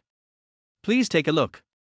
It turned out that Fu Mingzhi had a meeting with the people in the clothing design department just now, and Fu Mingzhi left in the middle. Because of a message from Ning Shu. If Zhu Yinshuo knew, he would definitely vomit blood. Fu Mingzhi opened the document with his slender fingers, took a look, and then closed it and placed it directly on the table. "The result of your meeting is to follow the previous style and use black and white as the main theme." Zhu Yinshuo looked at Fu Mingzhi's calm expression, swallowed his saliva in fear, and explained, "Black and white are colors that will never go out of style. To be on the safe side, the company's senior executives all think that it would be safer to use black and white as the theme." Fu Mingzhi sneered and turned the pen in his hand. "Before the meeting, what is my suggestion?" Zhu Yinshuo felt ashamed when Fu Mingzhi looked at him like this. "The president's suggestion is innovation." The document was thrown directly in front of Zhu Yinshuo. "Since it is innovation, why is it still black and white as the theme? Black and white is out of date. What I want is not safety, but innovation. If your people don't understand innovation, then just hand in your resignation letters." Zhu Yinshuo was overwhelmed by the blow. Their entire department had discussed it, and only black and white would not go wrong. It is restrained and steady. No one dared to guarantee that other colors would not go wrong. In fact, you can use yellow and purple as the theme. These two colors are very fashionable this year. You can consider using yellow and purple. In the corner, Ning Shu was holding a magazine and reading it with great interest. I couldn't bear to see Fu Mingzhi's embarrassing look, so he couldn't help but speak. Zhu Yinshuo hadn't noticed that there was another person here since he came in. Seeing Ning Shu dressed in simple clothes, she couldn't hide her beauty. Even Zhu Yinshuo, who usually doesn't get close to women, couldn't help but take a second look. Seeing Zhu Yinshuo staring at Ning Shu with a look of amazement, Fu Mingzhi couldn't help but remind him, "Manager Zhu, can your department study the colors she provided?" Zhu Yinshuo immediately came to his senses and quickly retracted his gaze. "President, who is this lady? Her surname is Ning. She is a fashion designer I invited back. She just graduated and came for an interview." Ning Shu. When did she say she was coming for an interview? Ning Shu's confused look made Fu Mingzhi feel good. Actually, as long as she served him well, she could do without working. However, he couldn't stand her wildness in the bar last night. We should find something for her to do. Since she knows the popular colors this year, she can go to the fashion design department to have a look. Zhu Yinshuo originally thought that this woman was a big-name designer invited by Fu Mingzhi. When he heard that she had just graduated, his eyes changed immediately. What do young people who just graduated know? They are the most professional fashion design department of Fu's. Not everyone can come in. At least they have to be from a famous university, and they are serious about their major. Not just any college graduate can come in. Chapter 17. You'll get addicted if you eat it. President, our department is full of staff this year, and we don't plan to recruit outsiders. This. How could this look of disgust escape Ning Shu's eyes? This manager, is he out of his mind? She is the youngest and most talented fashion designer in the world. Forget it. Just now, she kindly reminded me, but she was ungrateful. I don't know what to say. This year's color was originally dominated by her. She said that whatever color was popular this year, it would be popular. It was completely based on her preferences. This year, she valued yellow and purple, and these two colors can be regarded as the theme of the season. Fu Mingzhi lazily lay in the boss chair and threw a magazine to Zhu Yinshuo. The fashion design department has been doing this for so many years, but it is not as good as a newcomer. He can see the fashion trend of this year at a glance. What's the use of your entire department? Read more fashion magazines and study hard. If you stick to your old ways, it will only make the company's brand worse and worse. Some things need to be learned. No one in the whole department can provide useful information. It's not as good as a newcomer. Starting tomorrow, she will go to your department and be responsible for this matter. Since I have taken over the company now, you have to do it according to my wishes. Those old stubborn people who can't do it and think about insurance all day can go home directly. What I want is innovation. It is fashionable things, not insurance. As a design manager, you should have these. Fu Yuanhuai broke out in a cold sweat. In recent years, Fu's clothing has always been quite standard, without any surprises, and the original customer traffic has long been taken away by other brands. It's not like he hadn't proposed innovation, but it was difficult to implement. Moreover, their brand was an old one. If they changed it all of a sudden, they might lose many old customers. Looking ahead and behind, they were afraid of this and that. No one could guarantee success or loss, so naturally no one dared to innovate rashly. Yes, President. It's settled. Fu Mingzhi decided the matter with just one sentence. As a manager, Fu Yuanhuai could only do as he was told. After all, he wasn't the president. Before leaving, Fu Yuanhuai couldn't help but look at Ning Shu more. Could it be that this woman had a close relationship with the president? Although the president was constantly involved in gossip, they had never really met any of him. Everything was just rumors. After Fu Yuanhuai left, Ning Shu took the magazine, walked to the opposite side of Fu Mingzhi, and sat on the desk. Boss Fu, when did I say I would come to work at your Fu's? Can you afford my salary? Fu Mingzhi leaned forward, with ambiguous feelings in his eyes. If you can't afford the salary, aren't there other places to compensate? Ning Shu chuckled, and gently stroked Fu Mingzhi's face that was so handsome that it made people angry. This face is not bad, and the figure is also okay. Are you going to pay with your body?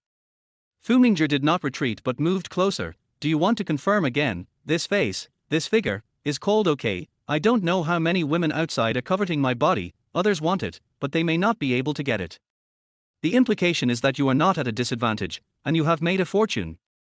Ning Shu had to admit that Fu Mingzhi was shameless, but think about it, it is indeed the case. This face, this figure in the crowd, absolutely 100% return rate. Ning Shu's fingers gently stroked Fu Mingzhi's smooth face. The slightly protruding stubble was a little prickly, but the prickly feeling made her linger. You gave your body, and I gave my labor. How can you be so confident that I will definitely agree? Fu Mingzhi grabbed Ning Shu's restless hand. If he continued to touch her, he couldn't guarantee that he would not kill her on the spot. I believe you will definitely agree. He lowered his eyes and fell on the half of her buttocks sitting on the table. It was round and felt very elastic. Don't ask how I know, I have touched it many times. In Fu Mingzhi's mind, an indescribable picture has formed. Next time, maybe he can change his posture, huh? Just a buttock shape has made him think of the next time?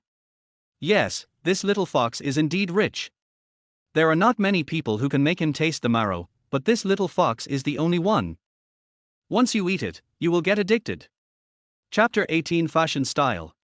Ning Shu gently curled her lips and smiled, with an indescribable charm between her eyebrows. Her small hand gently hooked Fu Mingzhi's tie and subconsciously pulled it towards herself.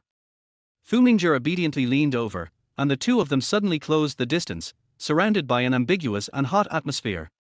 The hot air of Ning Shu's breath lingered on Fu Mingzhi's face, and she smiled seductively. Mr. Fu, are you sure you can afford me? Fu Mingzhi smiled wickedly and pressed towards Ning Shu. When he was 1 centimeter away from her lips, he deliberately stopped. When the atmosphere was the most ambiguous and the temperature around him became hotter because of his approach, Ning Shu subconsciously licked her dry lips. This man was too seductive, just like a fairy. He was good at work, rich, good-looking, and good-looking. There was almost no flaw in him. The only flaw was that he was too smart. However, playing with such a shrewd person is the most interesting. Ning Shu's subconscious licking of her lips was nothing more than teasing. An application form suddenly pressed against Ning Shu's face. I thought that she would be greeted with a passionate kiss, but a piece of cold paper interrupted all the beautiful atmosphere created. Ning Shu thought that the person who would lose control under her teasing was Fu Mingzhi, but unexpectedly, it was herself. She couldn't help but snorted, took off the application form on her face and slapped it on the table. And Fu Mingzhi had already straightened the tie that was messed up by Ning Shu like a gentleman, and sat back in the boss chair with a decent look, fearless and nonchalant. Boss Fu, you have good self-control. Fu Mingzhi sneered, neutrally. If it weren't for the cover of the desk, Fu Mingzhi would have been ugly long ago. This little goblin was so tempting that he almost couldn't control himself and almost executed her on the spot. At the critical moment, she regained a trace of rationality and suppressed her impulse. She looked calm and indifferent, but she almost couldn't control herself. Ning Shu sat directly opposite Fu Mingzhi, looked at the application form, and smiled. If you really want me to join your company, aren't you afraid that I will ruin your fashion design department? Fu Mingzhi didn't care. It's just a fashion design department, you can ruin it if you want. Is he so confident? Ning Shu didn't understand. There are so many talents outside, why me? Fu Mingzhi pointed to the magazines on the table. I see you like fashion magazines. Ning Shu said as a matter of course, girls, which one doesn't like fashion clothes, isn't it normal? She thought Fu Mingzhi knew her true identity. It seems that she thought too much. But this is not enough to prove anything. If you can join Fu's fashion design department just by liking fashion magazines, then Fu's fashion design department is probably crowded with people. Fu Mingzhi said bluntly, the magazine you just held is the latest fashion weekly in foreign countries. The designer of all the clothes in it is the world-renowned fashion designer Sally. She is also very optimistic about yellow and purple this year. She is a fashion trend and has never failed to capture fashion. In the next year, yellow and purple will definitely be the focus of fashion. Ning Shu was a little surprised and shocked. This Fu Mingzhi is indeed a smart man. I heard that he had opened a company abroad before, and was recently found by the Fu family to take charge of the Fu group. I didn't expect that he knew a lot about fashion. Ning Shu pretended to be very shocked, and then asked Fu Mingzhi, is this design master named Sally really so amazing? Whatever color she says will be popular in the future, it will be that color. Isn't it too risky to invest directly like this? Fu Mingzhi smiled. Sally is generally known as the world's top designer. Whatever color she says will be popular in the future will definitely be popular, without exception. 3 years ago, Sally came out of nowhere. For 3 whole years, the color schemes all over the world followed her.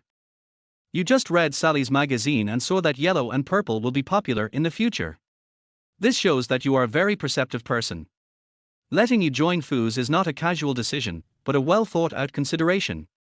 Of course, there is another reason, to squeeze her more so that this little fox has no time to run around and cause trouble for him. Chapter 19 The Dark Old Fox. After listening to the application, Ning Shu tore the application form in half in front of Fu Mingzhi. What if I don't accept it? How tiring and boring it would be to work. I don't want it.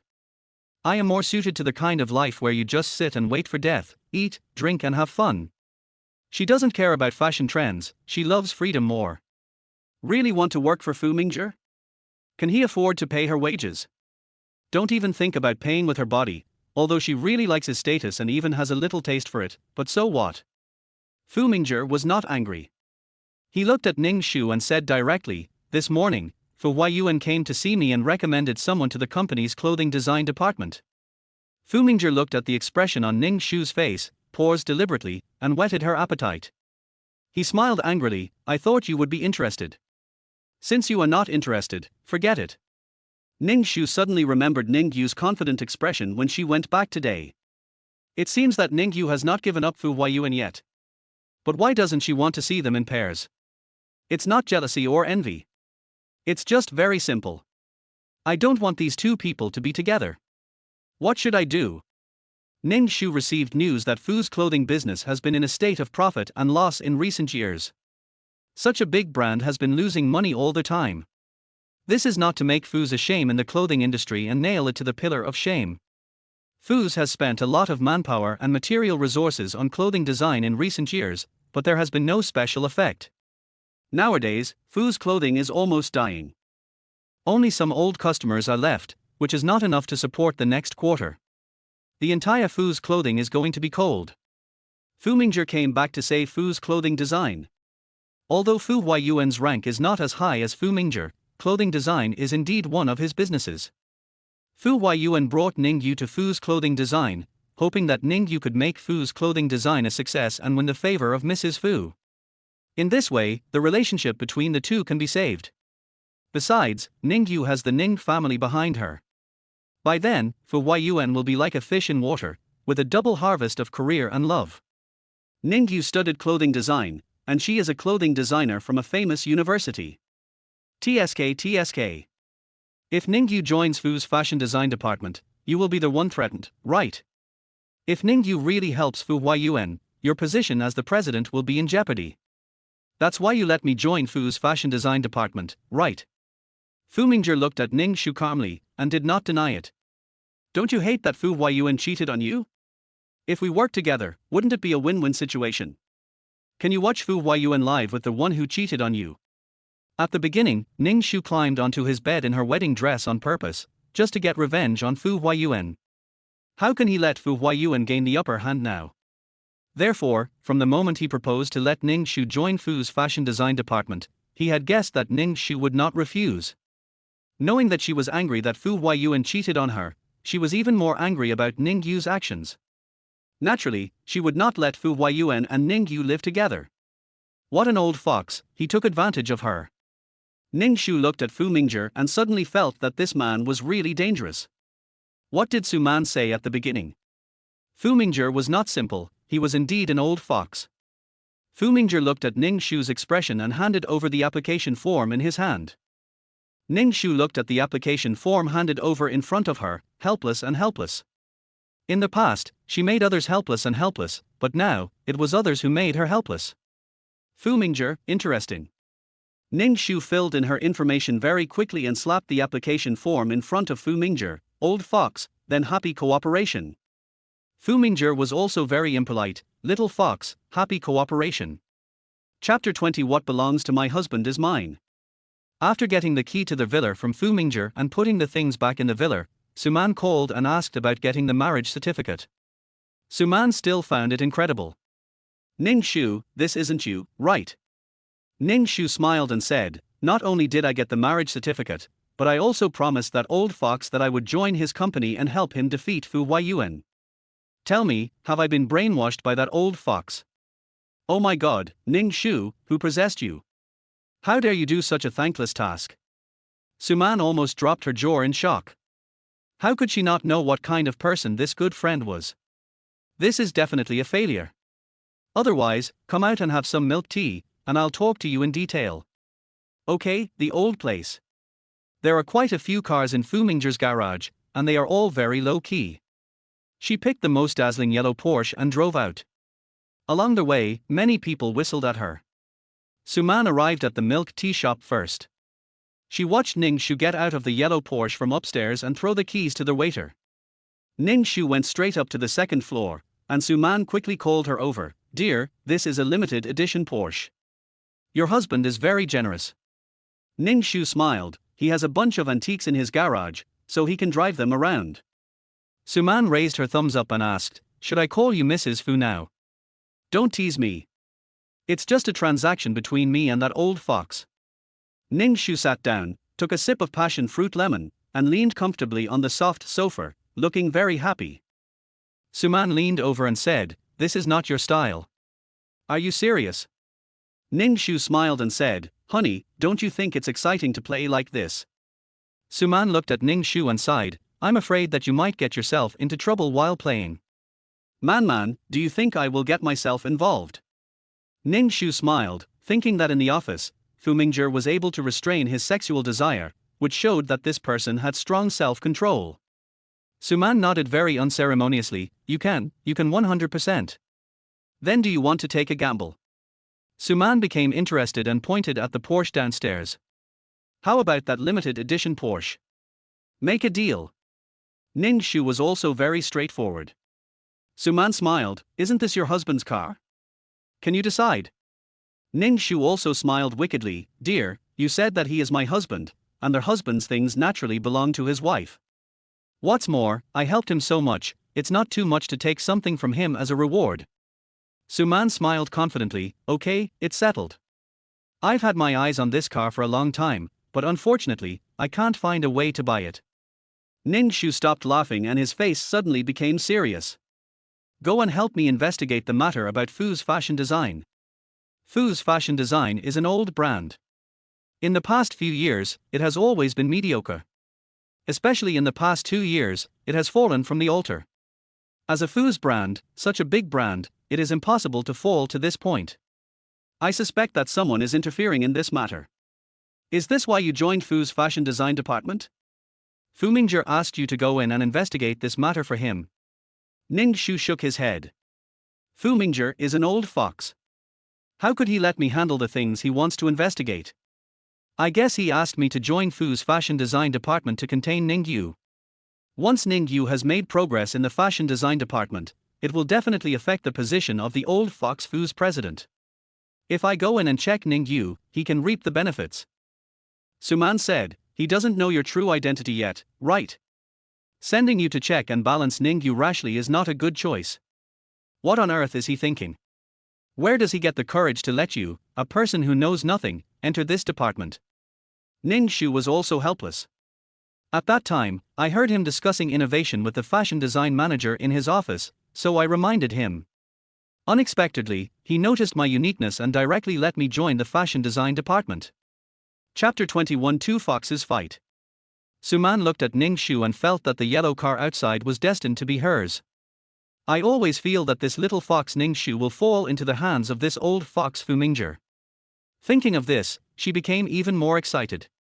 When two foxes were fighting, she was the winner. Is there anything more interesting than this? Okay, leave it to me. I'll have someone investigate it for you. Don't worry. But, will your joining the Fu's fashion design department expose your true identity? Ning Shu took a sip of the passion fruit lemon and said happily, there is only one Ning Yu. Do you think I need to use that identity? Suman reminded, but I heard that Ning Yu graduated from fashion design school, and is also a talented student of a famous professor. She must have some skills, right? Aren't you worried? Ning Shu didn't care at all. Ning Yu is a person who can magnify even the smallest thing tenfold. If she is really that capable, it would be outrageous. Suman blinked her eyes cutely. You mean, the rumors outside are false, and the fashion design master is just deceiving people? Ning Shu smiled cunningly, we will soon know whether it is a trick or not. Ning Shu and Suman came back from the party, opened the door, and found a pair of men's shoes in the villa. There is no doubt that these shoes belong to Fu Mingzhi. Wow! This is really a rare guest. She has moved here for so long, but Fu Mingzhi has come back only a few times. Ning Shu threw away her bag, took off her shoes, and ran to the bedroom, but there was no one in the bedroom.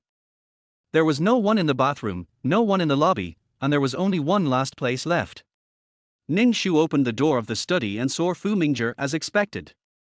At this moment, Fu Mingzhi was sitting upright, holding a book written entirely in English and wearing black framed glasses.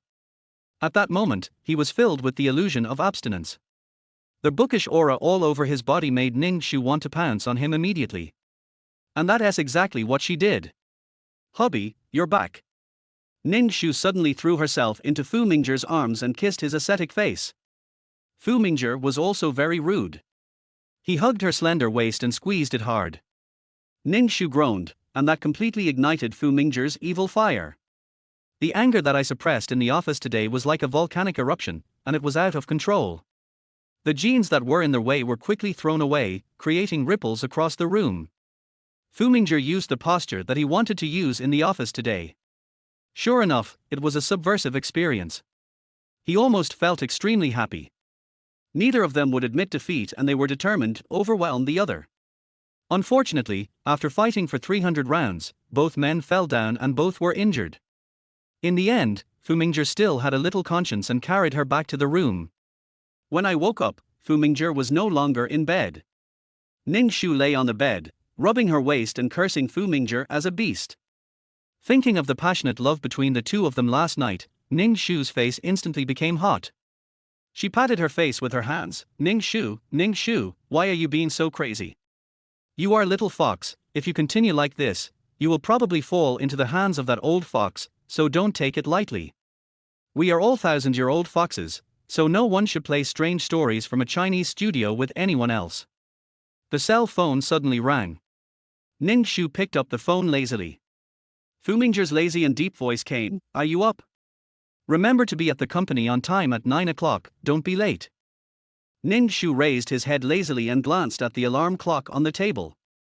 It was already 8:30. She had 30 minutes left. Old fox, who is afraid of who? Ning Shu cursed, hung up the phone, and got up to wash up. Fu Mingzhi looked at the hung-up phone, not angry, but a wicked smile rose at the corner of his mouth. It seems that the little fox has taken the bait. He was just waiting for her to wade into this muddy water. Little fox, you will never let me down. Harchio. Ning Shu, who was brushing her teeth, suddenly sneezed several times. She couldn't help but frowning. Could it be that the old fox was up to some dirty tricks again? Old fox, just wait and see. I'm going to make you fall into my hands. Chapter 22 Ning Yu's Show of Strength. Ning Shu arrived at the company's clothing design department on time at 9 o'clock. There was no shortage of people in Fu's clothing design department, but 2 people were forced to be crammed in. What a coincidence that these 2 people both had the surname Ning. One of them is a top student who graduated from a famous fashion design school, which is fine, but what about the other one? His identity and resume are ordinary, and he graduated from an ordinary university. This person was recommended by the president. Is there anything special about him? After seeing the 2 people's resumes, the director of the fashion design department was overwhelmed. Why did the superiors throw 2 people in at this critical moment? The clothing design department already has a large number of people, almost to the point of layoffs. Now they are forcing 2 new people in. Does the company have plans to lay off employees? If this is really the case, the people in that department will be in danger. Ning Yu arrived at the minister's office early to report. Her attitude was very good and she was very polite, so the minister was quite impressed by her. Compared to Ning Shu, the minister was quite angry. A new employee is late on his first day at work. How can this be considered decent? And what position does this put the entire department in? Ning Shu was not late, but arrived at the company on time, not a second late. Ning Yu didn't expect to see Ning Shu in the company, and her face immediately turned bad. The minister's expression became even uglier. Your name is Ning Shu, right? Did you know that you were late on your first day at work? Ning Shu blinked innocently, then looked at her watch and said to the minister, Minister, you are wrong. I have to go to work at 9 o'clock. This time is exactly 8 hours 59 minutes and 30 seconds. Strictly speaking, I am not late. I arrived 30 seconds early. How can this be considered late? The director didn't expect that a newcomer would dare to talk back, so he became even angrier. Don't you know that you have to arrive at the company 5 minutes early for work? This is the basic quality of an employee. Ning Shu didn't take the director seriously at all. Doesn't the company start work at 9 o'clock? Why do you have to come to the company 5 minutes early? If that's the case, can I also leave work 5 minutes early when I get off work? The director was so angry that he trembled after hearing what Ning Shu said. You actually came to work in the company, so you must abide by the company's rules and regulations. If you don't want to come, you can just get out. Ning Shu looked at Ning Yu, who was gloating next to him, then smiled. I was personally selected by your president. Are you sure you want me to get out now? I can get out, but how are you going to explain this to your superiors? The minister was so angry that he vomited blood. It turned out that there was nepotism. What was the relationship between this damn woman and the president? One was appointed directly by the president, and the other was appointed by the vice president.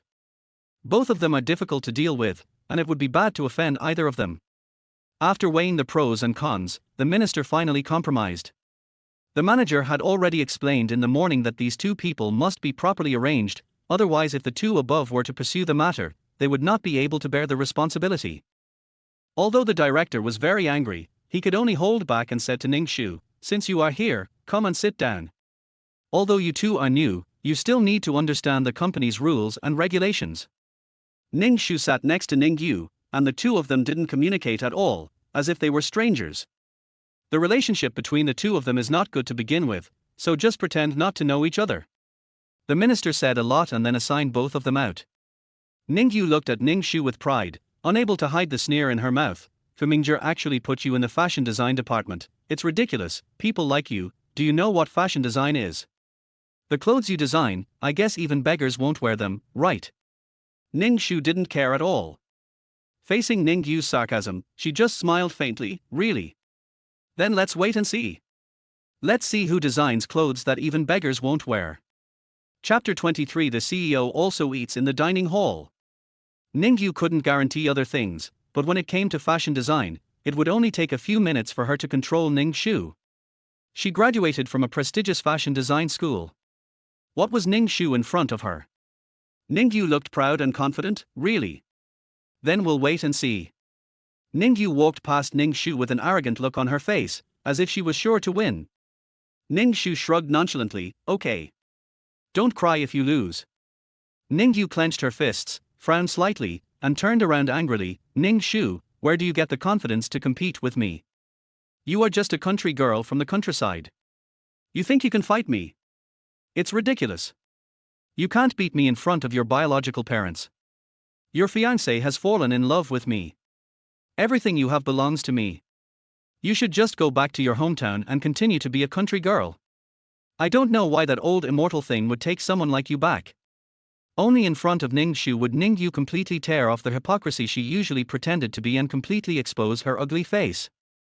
Ning Shu clenched his fists, but finally loosened them slowly. If the people of the Ning family knew that you, Ning Yu, were such an ungrateful person, they would probably regret not kicking you out. Don't forget, if it weren't for the Ning family, you, Ning Yu, would be nothing. The ungrateful person raised by the Ning family deserves his punishment. I have never seen any biological parents who would value a daughter who is not related to them by blood, and treat their own biological daughter as an enemy. Unfortunately, the Ning family just can't see through Ning Yu as a person, and still treat her as their own daughter. Unexpectedly, Ning Yu treats the Ning family as a stepping stone. One day, Ning Yu really flies to the tree and becomes a phoenix, and the Ning family will be nothing. So what? If you hadn't appeared, the Ning family would have been mine. They would have treated me like their own daughter. But why did you come back? Now that the old lady is gone, the Ning family doesn't like you at all. They don't treat you as their own daughter at all. They only have me in their hearts. The Ning family will be mine sooner or later, and I will let the people of the Fu family know who is the real talent. Ning Shu smiled, that's a good plan, let's wait and see. After all, Fu Mingzhi is such a powerful old fox. Still, that loser Fu Yuanhuai is even better. Let us wait and see. Early in the morning, Ning Shu did nothing but casually flipped through previous materials on fashion design and some designs. After reading it, I went downstairs to eat. Ning Shu went into the restaurant and got his meal like any other employee. Everyone in the design department surrounded Ning Yu, everyone was praising her, and everyone was praising her. It felt like she was the moon surrounded by stars. In contrast to Ning Shu, she didn't know anyone here, as if she didn't fit in.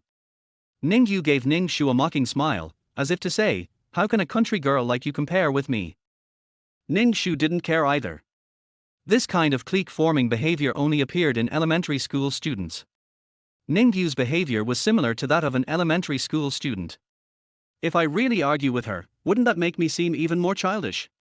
Ning Shu was eating calmly when suddenly a person appeared opposite him.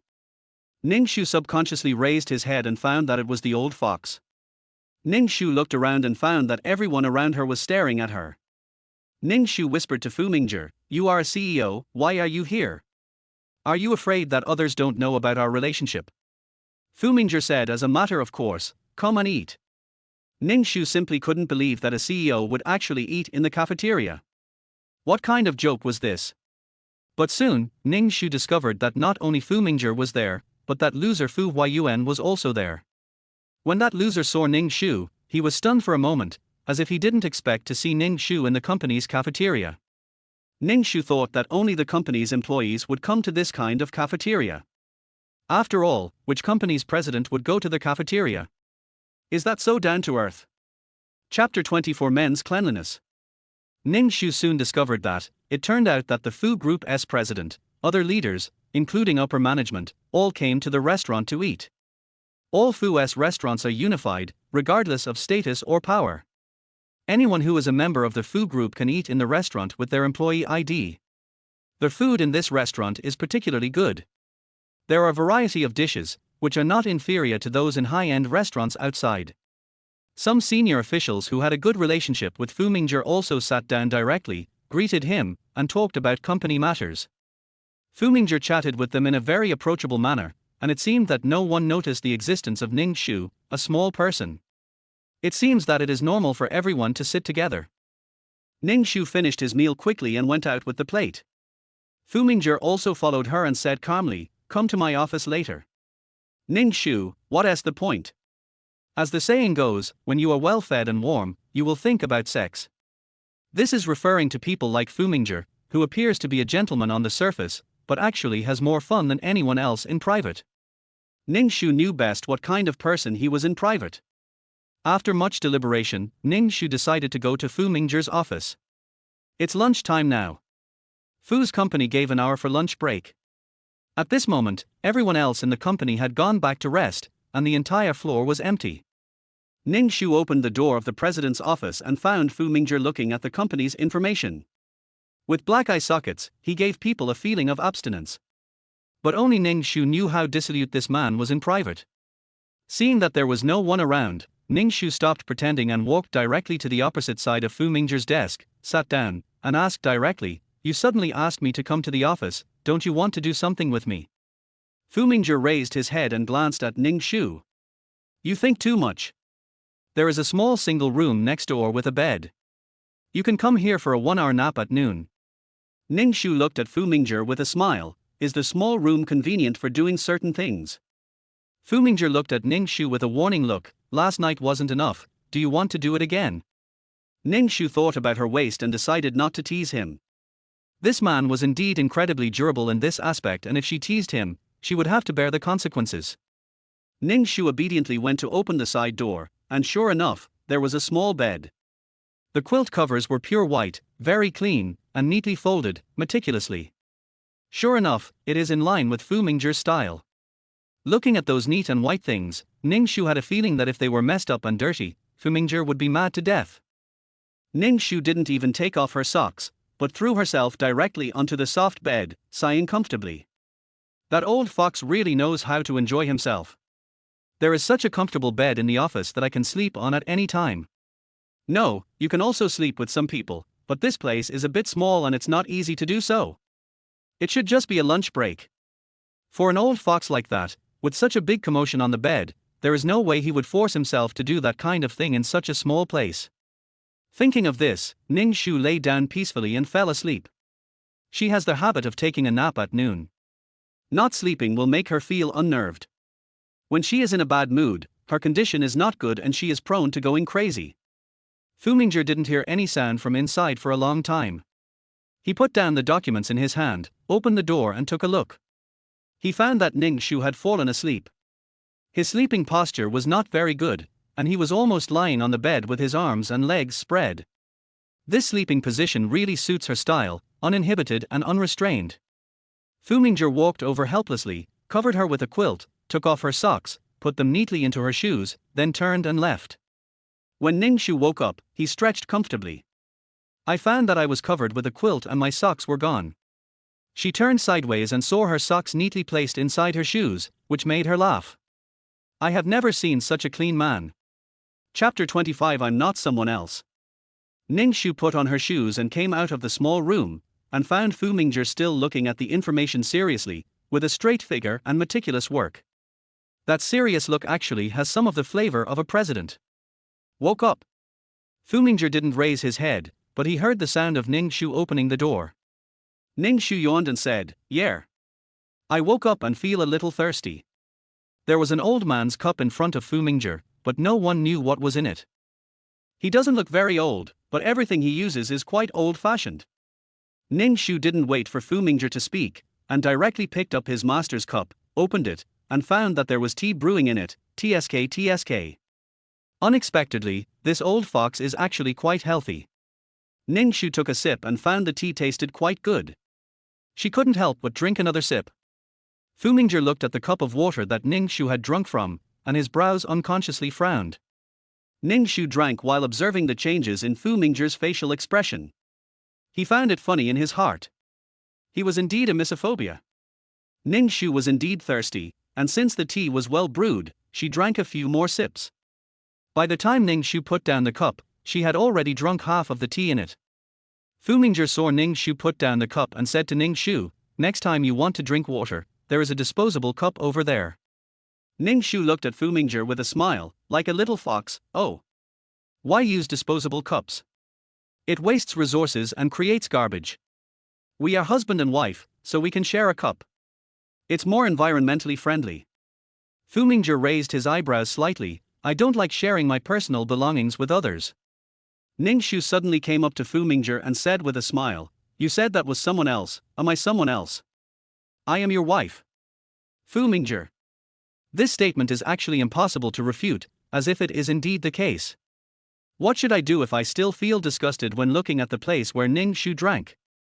Ning Shu suddenly came closer, and the breath she exhaled was filled with the scent of tea and a sweet feeling, which made Fu Mingzhi want to execute her on the spot. Fu Mingzhi pointed to the door and said, after you rest, go back to your own job. Fu's salary is not that easy to get. TSK, that's boring. Ning Shu stood up straight and said to Fu Mingzhi, okay. Then husband, I'll go to work first. I won't disturb you. See you in the evening. Fu Yuanhuai has been feeling resentful since he saw Ning Shu appear in the company cafeteria. He went to find Ning Yu. Ning Yu told Fu Yuanhuai that Ning Shu also joined the fashion design department. Fu Yuanhuai felt uncomfortable when he heard this. She is not a fashion designer. What qualifications does she have to join the fashion design department? He already had a lot of leverage over the costume design department. What exactly does Ning Shu want to do by going to the fashion design department? Could it be that Fu Mingzhi discovered something and asked Ning Shu to go to the fashion design department?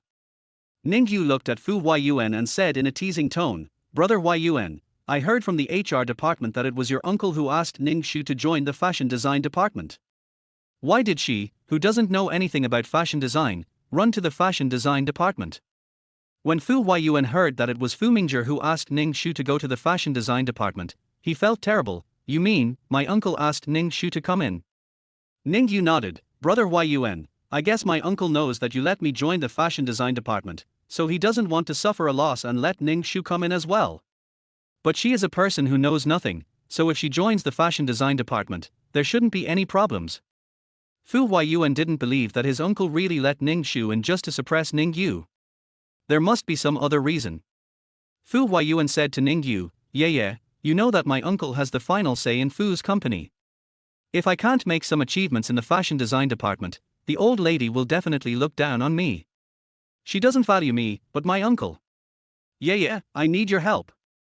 Chapter 26 Lack of Innovation. Ning Yu comforted Fu Yuanhuai, Brother Yuanhuai, don't worry, you know, my heart is always with you, I will naturally help you, otherwise, I can't enter Fu's. As for the question of Fu's clothing design, don't worry, I graduated from the fashion design major, you have to believe in my profession and career. As for Ning Shu, do you think she, a village girl who knows nothing, can compare with me? Fu Yuanhuai held Ning Yu's hand and said affectionately, yeah, I know that my choice was right. I don't regret choosing you. I am also very grateful to myself for knowing that you are the best. Ning Yu was flattered by Fu Yuanhuai's praise. She nodded vigorously, Brother Yuanhuai, don't worry. I will never let Ning Shu succeed in the field that I am best at. She knows nothing and can only look at pictures. I observed her this morning. She just sat there, doing nothing but looking at pictures. Fu Yuanhuai's expression changed immediately, and he kissed Ning Yu. I knew that she didn't have any real ability. My uncle put her in this department, probably just to get her done. Yeah, you will definitely help me, right? As long as I get through this disaster, I will definitely say more good things about you in front of Grandma. You are the mistress of Fu's that I recognize, and you are the only wife that I, Fu Yuanhuai, recognize. The future of Fu's is not mine alone, but ours together. The big pie that Fu Yuanhuai painted for Ning Yu was extremely attractive. Since Ning Shu came back, although her identity has not been made public, everyone in the upper circles knows that she is just an adopted daughter, and Ning Shu is the eldest daughter of the Ning family. As an adopted daughter, she must also grab some life-saving straw and climb up. Only in this way could she stand in front of Ning Shu and step on her. To take back her own honor.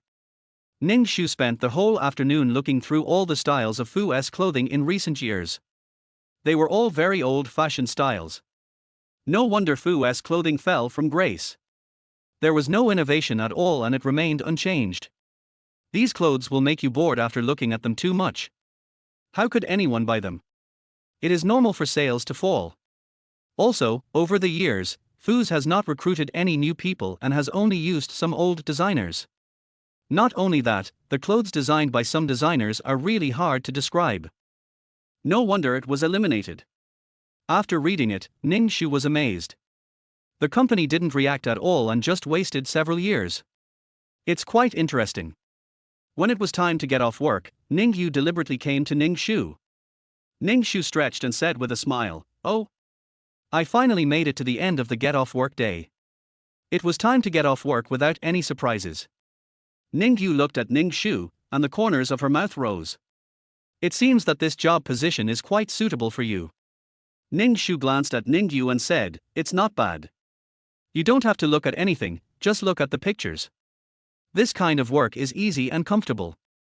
It's hard to find such a job outside." Ning Yu nodded in agreement. "Indeed, I won't bother you anymore, just continue." Ning Yu was assigned to design clothes on the first day, while Ning Shu could only look at pictures. That's the difference. She, Ning Yu, will always be a rare talent among people, while Ning Shu will always be under her feet. Even if she entered the fashion design department, she would just be a handyman and would not be able to show up in the department. She will make Ning Shu regret coming to the fashion design department. Chapter 27 Flirt and Run. The next day, Ning Shu discovered that there was a new cup on Fu Mingzhi's desk. It was a master's cup of similar style to his own, but this cup was pink, and they looked like a pair with his blue cup. At noon, Ning Shu came over here for a nap without Fu Mingzhi's reminder, and found a pink cup in front of the desk. Ning Shu pretended to move closer. Fu Mingzhi glanced at her calmly. "What's the matter?" Ning Shu smiled slyly like a fox, pointed at the pink cup on the table, and asked, "Is this what you prepared for me?" Fu Mingzhi replied lazily, "Well, from now on, you drink from your cup. It's unhygienic for you to drink from mine. TSK. It's just to cure your misophobia." Ning Shu picked up the pink cup and opened the lid. The tea inside was exactly the same as the one she drank yesterday. She took a sip and said, "It tastes really good. Go take a lunch break after you finish drinking." Fu Mingzhi almost said directly, "Go take a lunch break quickly and don't disturb me anymore." Ning Shu was naturally unhappy, and she clung to Fu Mingzhi. Fu Mingzhi looked calmly at the little hand that wanted to do evil, grabbed it and held it in his palm. He controlled his strength very well, holding it neither too lightly nor too heavily, while also preventing Ning Shu from breaking free. Ning Shu couldn't help but act coquettishly. "Aren't you going to sleep with me?" The hint was already obvious. Fu Mingzhi's eyes suddenly changed under his glasses. "If you want to play, go home. I don't mind playing with you. This is an office, not a place for sex." I almost told her directly not to act like a wild horse in heat all the time. Ning Shu said aggrievedly, "What are you thinking?" "I'm just worried." "Who took your bed? How can you take a nap?" But I was complaining in my heart, why pretend to be a gentleman? What kind of person is he in private? Don't I know him?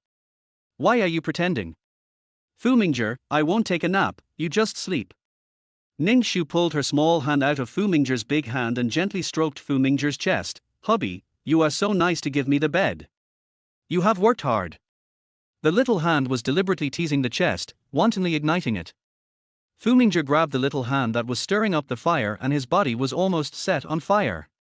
This annoying little goblin really knows how to annoy people. It seems that if she is not taught a lesson tonight, she will not know that men should not be teased casually. Seeing that her trick had succeeded, Ning Shu quickly withdrew her hand and said to Fu Mingzhi seriously, "Hubby, I'm sleepy. I'm going to take a nap. Husband, keep working hard. I love you." After saying that, without caring about Fu Mingzhi's expression, he went to the small room without any burden, lay down and fell asleep. Fu Mingzhi, who was teased, suddenly felt angry and gnashed his teeth. "I really want to execute this annoying little devil on the spot. Forget it, there will be plenty of opportunities in the future. This little fox can't escape from his grasp." Ning Shu slept peacefully, while Ning Yu and Fu Yuan were having a hot affair in the office. Ning Yu lay on the sofa, feeling indescribably comfortable all over. Fu Yuan pulled Ning Yu's long hair and asked her, "What did Ning Shu do in the company today?" Ning Yu hooked Fu Yuan's hand and asked, "Do you care about her so much?" As soon as the matter was done, Ning Shu was mentioned. Ning Yu felt particularly uncomfortable, even a little disgusted. Fu Yuanhuai held Ning Yu's hand and kissed her. Baby, what are you thinking about? I just want to know what she did and whether it will affect our plan. I don't want her to ruin our entire plan. Chapter 28, Innovative Concepts. Ning Yu also realized that she was too sensitive. It was because of that little devil Ning Shu who was so bewitching. Brother Yuan, I misunderstood you. In fact, she did nothing this morning except looking at the design drawings of the fashion design department. Those drawings are hundreds of years old and will not pose any threat to us at all. Don't worry. Fu Yuanhuai held Ning Yu's hand and said affectionately, Baby, I know you are the best. What are your plans for the new season's clothing design? Do you have any new design ideas? Ning Yu smiled and nodded. Brother Yuan, don't worry, I already have a plan, and I have discussed it with the people in the design department, and I think this plan is good. The design department will have a meeting this afternoon, and I will put forward this plan. Fu Yuanhuai praised Ning Yu. Sure enough, baby, you have never let me down. After this matter is over, I will tell Grandma that I want to marry you. Soon, you will be my wife, Fu Yuanhuai, and the young mistress of the Fu group. Ning Yu's heart was beating fast. She didn't know how long she had been coveting the position of the young mistress of the Fu group. Originally, all of this should have belonged to her. If it weren't for the appearance of Ning Shu, that immortal old man would have insisted on making Ning Shu get engaged to Fu Yuanhuai. She would have been the young lady of the Fu group long ago. But it doesn't matter. This position will be hers sooner or later. She will get back the things that belong to her little by little. In the afternoon, design department meeting. Fu Mingzhi was also present, as well as Fu Yuanhuai. Everyone in the entire department was present, including the two newcomers, Ning Yu and Ning Shu. Fu Yuanhuai is very optimistic about Ning Yu. After all, Ning Yu is a top student from a famous fashion design school. Fu Yuanhuai proposed the plan put forward by Ning Yu and changed the original color scheme to pink and light blue as the theme. Others also expressed their agreement. Only Ning Shu was against it. Everyone present was looking at Ning Shu. Ning Shu smiled calmly. I don't agree with this plan, nor do I agree that pink and light blue will be the popular trend. Yellow has become a thing of the past, and pink is even more common. On the contrary, I value the future trend of purple and yellow.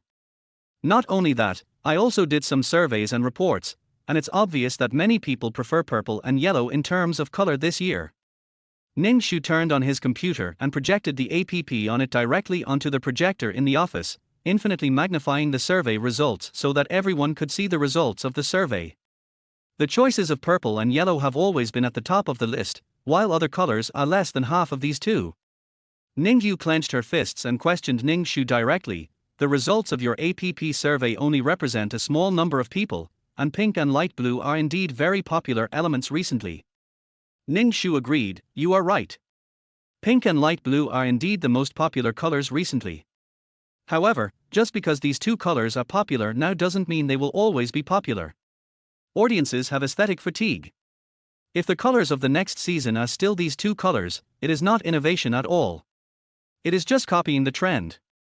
The president said that our theme concept should be called innovation. It is innovation based on the target audience, rather than directly copying the current popular trends. Can copying the current popular trends be called innovation? We may even be accused of plagiarism, which will lead to people ignoring our designs. Innovation is about creating new clothing concepts and ideas by ourselves, rather than following the path of others. Chapter 29 Ning Yu's counterattack. Ning Yu was speechless after being rebuked by Ning Shu. Half of the people felt that Ning Shu was right. The president had said before that design concepts should be innovative rather than copying other people's ideas, which was no different from plagiarism. The brand they want to create should follow their own popular trends instead of following others. Fu Mingzhi highly praised Ning Shu's speech. This little fox never disappoints. Her speech was indeed recognized by half of the people. Fu Yuanhuai was fascinated by Ning Shu's leisurely conversation. Ning Shu's beautiful figure in a smart black suit made her look radiant, as if she had become a different person, capable, reserved, and confident. This was different from the Ning Shu he had known before. In his previous impression, Ning Shu was just a wild country girl. Although she looked good, she had no inner qualities and was no match for a top student like Ning Yu. But Ning Shu's remarks just now shocked Fu Yuanhuai. The way he looked at Ning Shu changed unconsciously. Ning Yu hated Ning Shu to death. This meeting should have been her time to shine, but it was ruined by Ning Shu with just a few words. She was not convinced, very unconvinced. A country girl who came back from the countryside knows what popular trends are and is not afraid of being laughed at when she tells others about them. Purple, how could a color like purple become a popular trend? Ning Yu took a deep breath and stood up. I don't agree with you. If using popular color elements is plagiarism, then wouldn't the streets be full of plagiarism? We use popular color elements to make our own designs, which is the safest way. What you call purple will be a popular trend in the future, but think about it, who would wear a dark color like purple on important occasions? As a graduate of professional fashion design, I can tell you that design is the most important thing, and popular pigments are just a supplement. The key is design. Moreover, I already have several design concepts and ideas, which I believe will be of great help to our design. Ning Yu also used her own computer to create the app and directly put it on the projection screen. Ning Yu's design is indeed amazing, and it can be seen that her skills are very strong. Many people present admired Ning Yu's design plan. For a time, many people were fascinated by Ning Yu's designs. Fu Mingzhi watched everything calmly from beginning to end and had no intention of speaking. Ning Shu looked at the design drawings that Ning Yu took out and couldn't help but curl her lips. These designs were all copied styles. What's more, the plagiarists were very smart. They changed the key points and turned them into their own designs. They were really shameless. One of them is an evening dress that copied Sally's latest elements. This evening dress was originally a short skirt, and the frame on it gives it a refined feel. But in Ning Yu's design, the skirt was actually changed into a long skirt with a train, which was not only in the way but also brought great inconvenience to people. This kind of clothing design would be very cumbersome for people wearing it, and there would even be a risk of falling off. The bottom was heavy and the top was light, and there was no balance at all.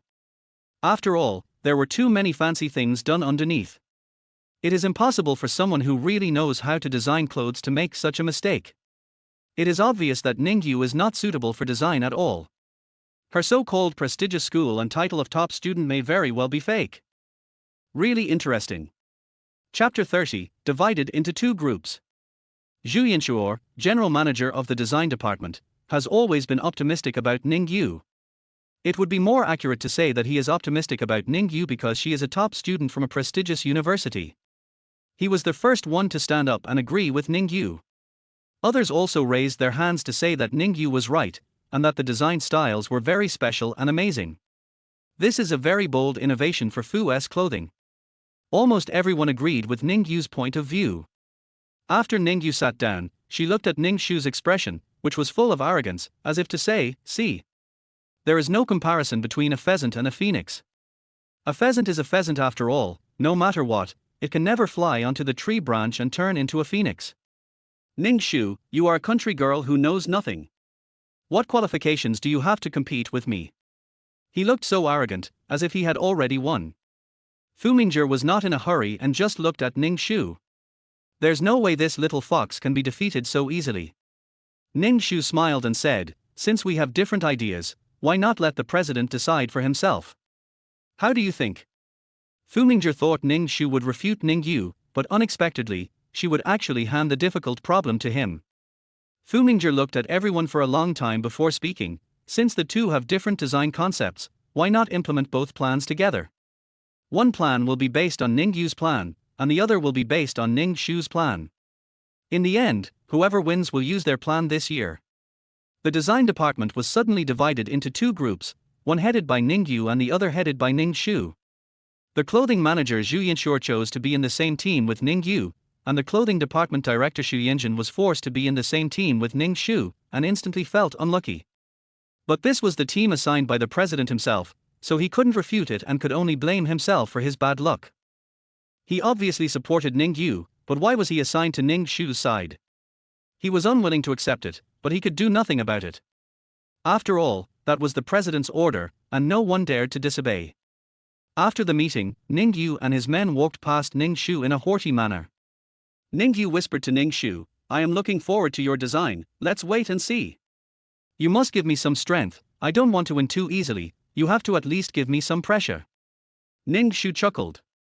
Where did she get the confidence from when she was a person who specialized in copying and pasting, making some modifications on clothes and then claiming that they were her own designs? Ning Shu found it funny and laughed out loud spontaneously. Then let's wait and see. After everyone else left, Ning Shu's group stayed in the office. Minister Fu Yuanhuai said to Ning Shu fiercely, "We have no right to control how you mess around, but if you embarrass us, I will never let you go." Ning Shu lazily leaned back in the chair and said with a smile, "Do you have so little confidence in me? Since we are team, why don't you have a little more confidence in me? Maybe we can win by accident." Fu Yuanhuai sneered, "With those things you have, I'll be thankful if you can win and don't let us lose too badly." After Fu Yuanhuai finished speaking, he sorted out the information and turned around to leave. Seeing that the minister had left, the others naturally had no need to stay. Ning Shu sat on the chair, not angry. She was sketching casually on her notebook. A set of concise structural diagrams came out. If someone saw this scene, they would definitely feel very surprised. This is simply a genius design, and just a few strokes will make it a classic. Chapter 31. It's quite a coincidence. President's Office. Fu Mingzhi took the information in his hand and checked it over and over again, but he always felt that the information was incomplete and had major flaws. If Ning Shu was just an ordinary college student when she was in the countryside, she would not have been able to understand so much. Moreover, her views and attainments in fashion design are not possessed by an ordinary person. Fu Mingzhi read the information he had previously investigated several times and found an interesting point. Fu Mingzhi called Mo Zizhou. "Brother Zhi, how come you have time to call me? What a rare guest." Mo Zizhou was very surprised when he received a call from Fu Mingzhi. Usually, he was the one who took the initiative to contact Fu Mingzhi, but Fu Mingzhi seldom took the initiative to contact him unless there was something important. Fu Mingzhi asked Mo Zizhou directly, "I think you spent 1 year of high school in the countryside. What was the name of that high school?" Mo Zizhou said, "Yangcheng Middle School. It was many years ago. At that time, no one at home took care of me, so I was thrown to my grandmother. My grandmother happened to be in Yangcheng, so I went to Yangcheng Middle School for 1 year. By the way, I met Yunshan at Yangcheng Middle School at that time." Yangcheng Middle School. No wonder this name seemed so familiar. Coincidentally, Ning Shu was also a student of Yangcheng Middle School. Fu Mingzhi asked Mo Zizhou, "You studied at Yangcheng Middle School. Did you know Ning Shu?" Mo Zizhou was shocked. "Our sister-in-law, did she also study at Yangcheng Middle School? I haven't seen her. At that time, I studied there for less than a year before my family took me away. My impression of that time is a lot more vague. I guess I haven't seen my sister-in-law. I'm not very familiar with Yangcheng Middle School, but I know someone who is quite familiar with it." Fu Mingzhi raised his eyebrows. "You mean, Lu Yunshan?" Mo Zizhou said, "Yes. Yunshan studied in high school there for 3 years, so he should know more than me. Do you want me to ask for you?" Fu Mingzhi said directly, "Don't bother, I'm just asking casually, that's all." After saying that, he hung up the phone. Looking at the hung-up phone, Mo Zizhou was completely confused. What is going on? This is not like Fu Mingzhi's style. Mo Zizhou thought about it and called Lu Yunshan. "Zizhou, if you are so free, why don't you come to my company and help me?" Lu Yunshan's voice was very cold, just like everyone else. His eyes and brows were gentle, but cold and indifferent, as if he was not interested in anything and was only interested in reading the books of sages. Mo Zizhou found it hard to imagine what kind of fairy-like woman a Lu Yunshan would like. "Hey hey." Mo Zizhou chuckled and said to Lu Yunshan, "Can't I just catch up with you if I have nothing else to do? It's rare for me to return to China. Besides, I'm going to tell you something very interesting. Do you want to hear it?" Lu Yunshan was obviously not very interested in what Mo Zizhou said, and said directly, "If you don't tell me, I will hang up the phone." Mo Zizhou got anxious when he heard this. "No, don't hang up yet. It's Brother Zhi.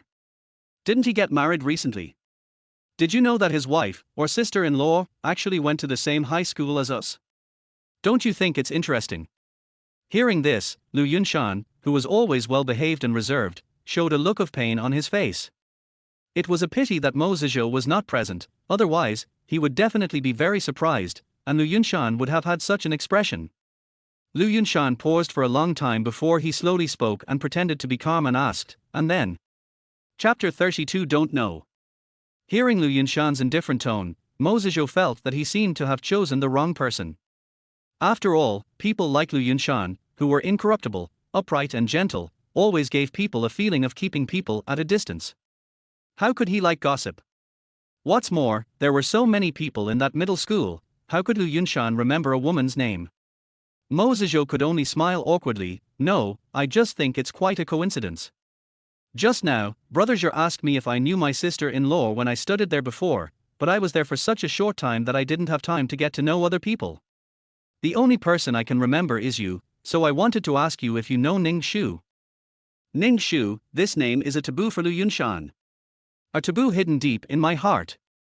Everyone in the Lu family knew that the name Ning Shu was not allowed to be mentioned in front of Lu Yunshan. Lu Yunshan took a deep breath and said coldly, I don't know him. When he said the 3 words, I don't know, his heart ached again. But she was just a woman, and so many years had passed. This name has been deeply engraved in the depths of his heart and has been sealed away by him for so many years. I thought I had forgotten it. But when this name is mentioned, the pain in my heart still tears me apart. The wound was never healed, it was just ignored by him. He thought that as long as he hid the wound, the pain would go away, but he forgot. A wound that will never heal. The scars will always be there. Mo Zizhou listened to Lu Yunshan's indifferent tone, so he smiled awkwardly. I'm just chatting with you about gossip. I thought Brother Zhe didn't care much about his wife. But it seems that's not the case. Okay, you go ahead and do your work. I won't bother you anymore. Lu Yunshan still nodded politely and hung up the phone. Mo Zizhou looked at the hung-up phone and shook his head helplessly. How come his personality is still the same as before? After so many years, it seems that nothing has changed at all. Ning Shu went straight into the president's office. Her attitude when she entered the president's office was as if she had returned to her own home. She didn't even knock on the door, but just pushed it open and walked in. Fu Mingzhi raised his eyes and the other document in his hand covered Ning Shu's information. He didn't need to look up to guess who was coming. After all, apart from Ning Shu, there was no one else who dared to break in without knocking. Ning Shu sat down directly opposite Fu Mingzhi's desk and looked at him. Are you going to let me compete with Ning Yu, or what? Fu Mingzhi raised his eyes. Didn't we make it very clear at the meeting? Bring out 2 proposals, and we will choose the best one as the theme for the next season. Ning Shu smiled. Is Fu's planning to use the copied style as the theme for the next season? Fu Mingzhi raised his eyebrows. Are you saying that Ning Yu copied Sally's style? Ning Shu said to Fu Mingzhi, based on your understanding of Sally and the drawings Ning Yu showed today, even if it's not 80%, it's at least 50%. Do you just indulge your subordinates and let them do such thief-like behavior? Fu Mingzhi said to Ning Shu, you thought she plagiarized, so why didn't you point it out directly in the meeting? Chapter 33, Repay with One's Own Body. Ning Shu propped up her chin and tilted her head to look at Fu Mingzhi. Based on the situation at that time, everyone was on Ning Yu's side. If I say it was plagiarism, will anyone believe it? Fu Mingzhi said to Ning Shu, in business, you often need to use your brain. Does that mean she didn't use her brain? Ning Shu was a little angry. You mean I have no brains? Not really. If you really had no brains, you would have exposed Ning Shu right in the meeting room, but you didn't do that, which shows that you are a smart person. Ning Shu didn't want to hear Fu Mingzhi's praise at all. Why did the words of praise sound so different when they came out of his mouth? Ning Shu suddenly stood up and said to Fu Mingzhi, all right. Just wait and see, I will never let you down, so just be prepared to pay you back. Fu Mingzhi chuckled, I'm looking forward to the day when I can repay you with my own body. Dog man, you are definitely looking forward to it. It's hard to say who will suffer the loss. When Ning Shu returned, Ning Yu was already waiting for her. Ning Shu saw Ning Yu and smiled, hey. Isn't this the eldest daughter of the Ning family? How come you have the leisure to come to see me? The eldest lady of the Ning family was clearly mocking Ning Yu with these words. False daughter. Ning Yu was not angry in her heart, but she was also annoyed because she defeated Ning Shu in the meeting room today. She came close to Ning Shu and said, one day, I will become the real eldest daughter of the Ning family, and you, the real eldest daughter, will only be reduced to a village girl. Go back to your hometown. You still want to fight me, but you are still a little naive. I will definitely defeat you and make you cry and beg for defeat. Ning Shu picked his ears and flicked them. Ning Yu dodged with a look of disgust. Ning Shu, you really are a country girl, disgusting. Ning Shu laughed, who knows who will kneel down and admit defeat? Otherwise, let's make a bet. Will those who plagiarize others' ideas win, or will the real original ones win? Ning Yu clenched her fists. Her expression was unnatural for a moment, but she quickly suppressed it. What nonsense are you talking about? Who plagiarized? Show me the evidence. If you can't, I'll sue you for defamation. No, you can't come up with a design, so you're slandering me, right? These are all my original creations. The manuscripts are all here. How could they be plagiarism? You're just jealous, aren't you? Anyway, the theme for the next season will definitely be decided by me. Ning Shu said sarcastically, Fu's is owned by your family. Can you still make the decision? Ning Yu was not angry. After all, the position of the Fu family's young lady would be her sooner or later. I have been planning for this position for so many years, and I will definitely not fail. Forget it, why bother with such a person? Let your strength speak for itself. Unfortunately, her strength is just so-called imitation and plagiarism, without any innovation. That whole afternoon, Ning Shu didn't go anywhere.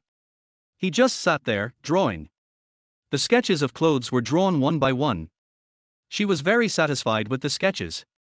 She put them casually in the drawer and took out her mobile phone to play mahjong to pass the time. She already has tens of millions of happy beans, all of which she won. In the tea room, Ning Yu asked the employee sitting near Ning Shu, what is Ning Shu doing today? The man said to Ning Yu, she did nothing. She just scribbled on paper for a while in the afternoon and then spent the rest of the time playing mobile games. Chapter 34 I've long forgotten. After listening to this, Ning Yu frowned and said, she didn't do anything but play mobile games. The man nodded, yeah. It was quite fun. Ning Yu felt that Ning Shu would not be someone who would give up so easily. There must be something wrong. Thinking of this, she asked, what mobile game is she playing? The man said, a mobile mahjong game with happy beans. Ning Yu, mobile mahjong. The man nodded and said, yeah. Actually, I used to play a lot, but then I got busy with work and didn't have time to play anymore. Ning Yu asked, do you know how to download it? The man nodded vigorously. It's very simple. It's just an app. Just download it. After Ning Yu had someone download the game for her, she tried it out, but she didn't know how to play it at all. Ning Yu finally gave up completely. This game was no different from fashion design at all. It was just a way to kill time. Ning Shu had long known that the people next door had been spying on her, but she had nothing to hide and just played the game openly. Of course, she played in silence, trying not to disturb other people's work. She is not such an unethical person. Ning Shu recalled that she saw a document with her name on it on Fu Mingzhi's desk today and found it interesting. It seems that Fu Mingzhi has made some discoveries and has even begun to doubt his own identity. Otherwise, it would be impossible to investigate myself. Ning Shu thought of something, so he called Suman. Suman said lazily, what's wrong? Didn't you go to work at your husband's company? Are you so bored during work hours? Ning Shu pulled the corner of his mouth. I remember last time I met a man wearing gold-rimmed glasses in a bar. At that time, I asked you to help me investigate the identity of this man. How is your investigation going? Suman yawned. That person has been investigated and found out. His name is Mo Zizhou, and he is the second young master of the Mo group. If you hadn't asked, I would have almost forgotten about it. Ning Shu asked, besides Mo Zizhou, are there any others? Suman said to Ning Shu, I don't remember it very well. Let me take a look and find the records. Suman searched there for a while and finally found it. She chuckled twice, this Mo Zizhou, he actually went to the same high school as you. No wonder you feel familiar with him. High school. Those dusty memories seemed to have opened the floodgates all of a sudden. All came out. That was the past event she least wanted to recall. Sure enough, she felt that Mo Zizhou looked very familiar. It turned out that he also studied in that high school. Suman paused for a moment before continuing, he and Lu Yunshan are actually friends. I guess you knew each other in high school, and your relationship is pretty good. Ning Shu fell silent for a moment, his eyes no longer as lively as before, unable to conceal his sadness. Suman said to Ning Shu, You and Lu Yunshan are a thing of the past. What's more, you are married now. You? Ning Shu exhaled and smiled, it's all in the past. I just felt that the man named Mo Zizhou looked familiar. He probably didn't recognize me. Mo Zizhou should have a good relationship with Fu Mingzhi. Mo Zizhou and Lu Yunshan also have a good relationship. Did Fu Mingzhi already know about her and Lu Yunshan? Ning Shu suddenly smiled. She was not worried about Fu Mingzhi finding out. Besides, it was all a thing of the past and she had forgotten it long ago, right? Chapter 35 Deliberately Targeting. Why did Lu Yunshan come back at this time? Why didn't he come back earlier or later? Suman said, Lu Yunshan, it seems that you are discussing a business deal with your husband now, but your husband seems to be still considering this matter. Do you plan to meet him? In a city, we will meet sooner or later. It's just a matter of time. Ning Shu had no way to answer Suman's question. It is better not to meet than to meet. If possible, I would never see you again in this life. Ning Shu didn't answer this question because he didn't know how to answer it. Suman knew Ning Shu, so she said, if Fu's really cooperates with Lu Yunshan, you will inevitably meet one day. Are you ready? Ning Shu smiled and said, what should I be prepared for? I have no relationship with him anymore. It's over between us. How could Suman not know Ning Shu? She just thought she was putting on a smile. Ning Shu said to Suman, okay, I'll invite you out for tea some other day. Let's go to work first. Ning Shu put down his phone, raised his head with a smile, and looked at his colleague Zhang Yanhong who had been eavesdropping over there. If you want to listen, just come over and listen openly. Why bother hiding and eavesdropping? It's so boring. Zhang Yanhong's ears immediately turned red when she eavesdropped. Ning Shu, don't get me wrong. I didn't mean to eavesdrop. I just wanted to ask you what you like to do after get off work. After all, we are colleagues. We can go out and play together when we have time.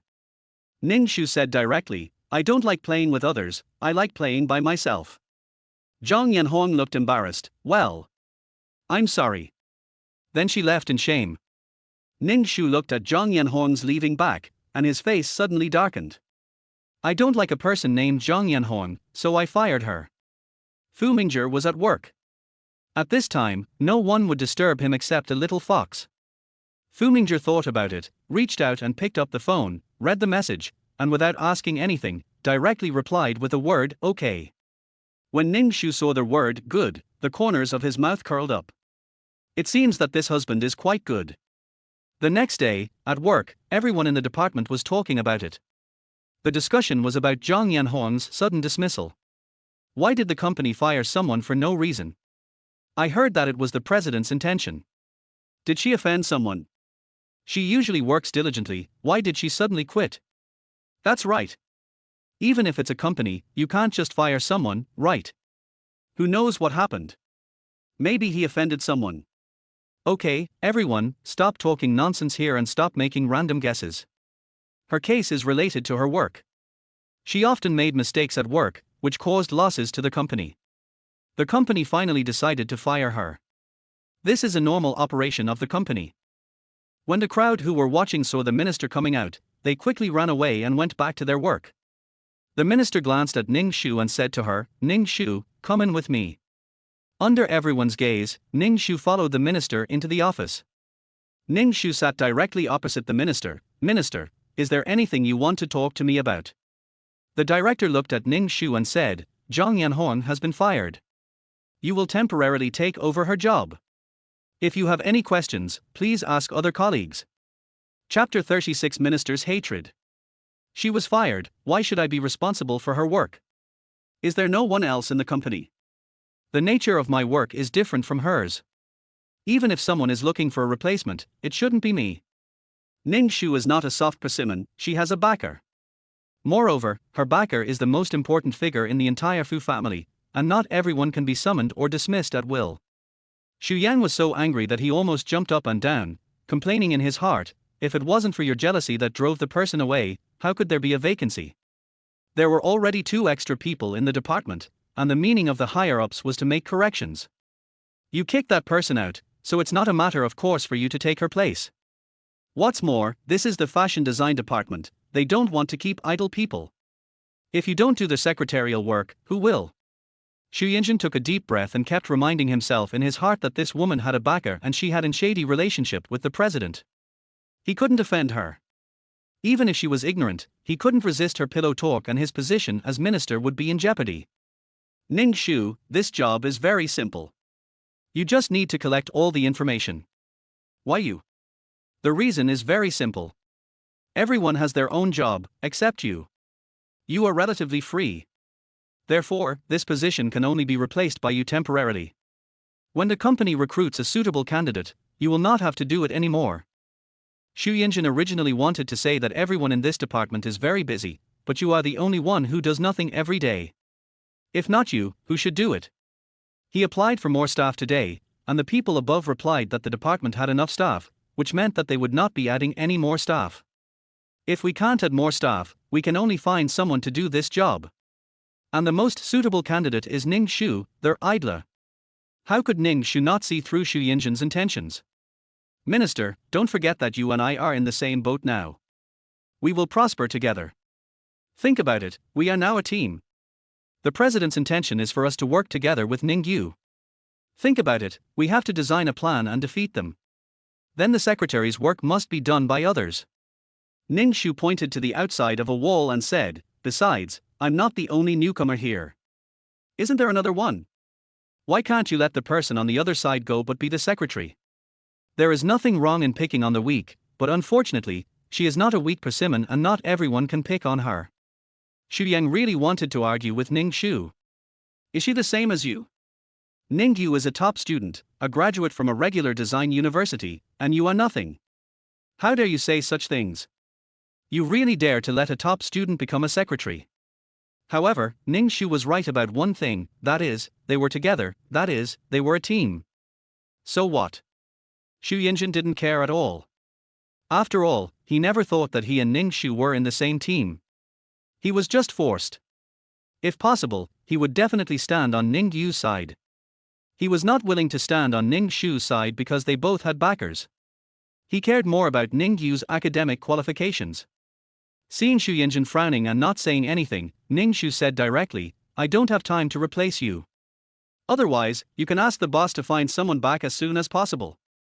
After Ning Shu finished speaking, she stood up without waiting for Xu Yinjin's permission. With a friendly smile on her face, she said to Xu Yinjin, Minister, if there is nothing else, I will go back to work first. I have a lot of things to do recently and I am very busy. I will not disturb you. Looking at Ning Shu's leaving back, Xu Yinjin crushed the signature pen in his hand. No subordinate has ever dared to be so arrogant in front of him, which would embarrass him. Ning Shu, I will remember you.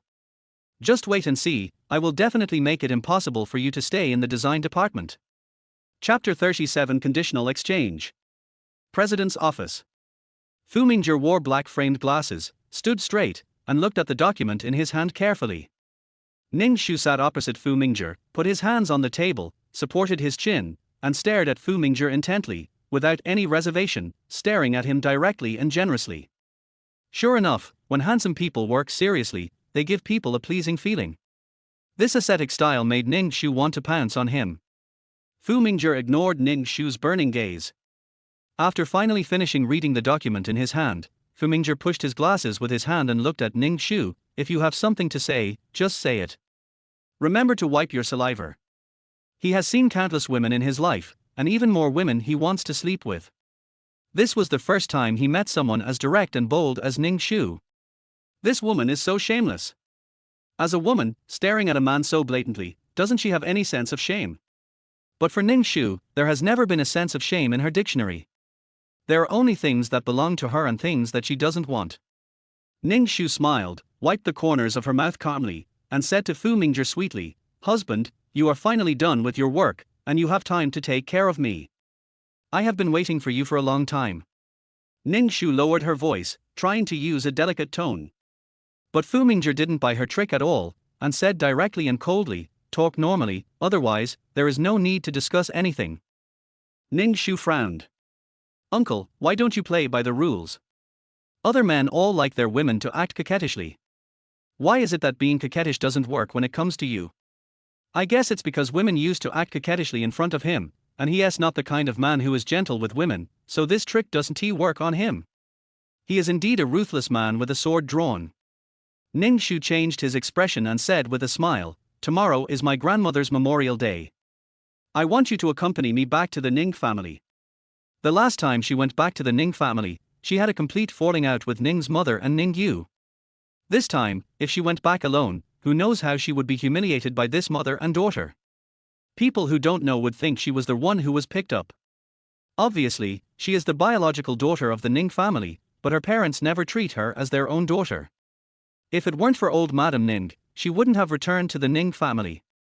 On the memorial day for old Mrs. Ning, as her granddaughter, she had to be there to express her condolences. If she didn't go, old Mrs. Ning in heaven wouldn't be happy either. After all, the old lady would definitely want to see her biological granddaughter, not another hypocritical granddaughter. Otherwise, she wouldn't have sat here waiting for Fu Mingzhi for half an hour today. Fu Mingzhi didn't like this kind of memorial day, so he decisively refused. "I have an important client to meet tomorrow, so I don't have time." Ning Shu knew that Fu Mingzhi would not give in so easily. She took a deep breath and said, "The condition is that I will take on the design of this project. I even promise you that I will win with dignity." Ning Yu was like an ant in front of Ning Shu. She could crush her to death with just her hand. She didn't take her seriously at all. Ning Shu has learned fashion design since she was a child, and she is even more inexperienced than Ning Yu. She thought that she was great just because she got a title of fashion designer from a prestigious school. The things she designed are not up to standard at all. Ning Shu looked down on Ning Yu and never considered her as his opponent, because she was not worthy of her. Fu Mingzhi had no interest at first, but after hearing Ning Shu's words, he raised his eyes slightly and looked at Ning Shu, turning the pen in his hand, as if thinking about how feasible what Ning Shu said was. As a businessman, all business interests will be placed first. Fu Mingzhi is no exception. Ning Shu was not in a hurry because she was very confident and sure that Fu Mingzhi would agree. Chapter 38 Dog Man. Why do you think your design is better than Ning Yu's? Ning Yu is a top student who designs famous brand clothing, and the gap between you and her is so big that it's hard to believe that you can beat her. Fu Mingzhi was polite and didn't say directly that her knowledge was not as good as Ning Yu's. Ning Shu sneered, his eyes full of sarcasm. "I thought you would be different from others and would not judge people by their so-called diplomas. Diplomas are just that. If I say that I graduated from a foreign design university and I can get a diploma from there, then I am an international student who graduated from a foreign design university, right?" Fu Mingzhi looked at Ning Shu with a meaningful look in his eyes. If it were anyone else, they would think Ning Shu was joking, but he felt that what Ning Shu said was true. If a person who knows nothing, how can he understand the fashion trend just by reading a magazine? Most likely, it is hidden deep inside. Then I'll give you one chance. What if you lose to Ning Yu? Ning Shu suddenly stood up, grabbed Fu Mingzhi's tie with one hand, pulled him towards her, and smiled like a fox. "Do you think I will lose with her?" Fu Mingzhi pried open Ning Shu's fingers one by one and slowly and neatly adjusted his tie, just like that night in the bar, when he adjusted his clothes in the same calm manner after finishing. Ning Shu looked at his slender fingers adjusting his tie and swallowed with some difficulty. She had to admit, this man really had the capital to seduce people. She would be seduced by him inadvertently every time. Fu Mingzhi adjusted his tie and said to Ning Shu, "I can do whatever you want in bed, but at work, I hope you can restrain your dissolute behavior." Licentious behavior? Licentious behavior? Who was the one who was dissolute? In bed, you are wilder than anyone else. Ning Shu took a deep breath and said to herself, "Forget it, don't bother with this man. After all, I will still need his cooperation tomorrow." Ning Shu smiled and said, "Why, are you about to lose control? Just say it directly. You don't have to hold it in. After all, isn't there a room next door? Besides, we are a formal couple with all the formalities completed." Fu Mingzhi glanced at Ning Shu. In this woman's dictionary, there was probably no word like shyness, let alone the word reserved. You should go back and think carefully about how to win this battle. You don't need to worry about this, as long as you trust me. Ning Shu didn't really expect Fu Mingzhi to believe in her, but she did need Fu Mingzhi to give her a chance. After all, whether she could show herself depended on this opportunity. She was determined to impress Fu Mingzhi. "Then I'll wait and see. I hope you won't let me down too much." Ning Shu stuck out her tongue. It turned out that this man never believed in her from the beginning to the end. What do you mean it won't disappoint you too much? Is she really so untrustworthy? Thinking of this, Ning Shu felt unhappy. Sure enough, this man is no different from other men. Dog man. After achieving his goal, Ning Shu went to take a leisurely nap. She woke up feeling refreshed, but when she woke up, she found that Fu Mingzhi was no longer in the office. TSK. He must have gone somewhere to have fun again. It's true that this bastard is unreliable except for his good looks. Forget it. Instead of worrying about this bastard, I might as well think about the design plan this time. In fact, she already had a general idea and design concept plan, but design is not her job alone, but a team's job, so she still needs to discuss it with the team members. Ning Shu has always been a decisive person who does what he says. This time, Fu Mingzhi handed the matter over to her, and she would definitely make this bastard look at her in a new light. Just wait and see. Chapter 39. The overall situation is important. Ning Shu went straight to find Xu Yinjin. Whenever Xu Yinjin saw Ning Shu, he felt a headache. He didn't know why, but every time he saw Ning Shu, he felt very annoyed.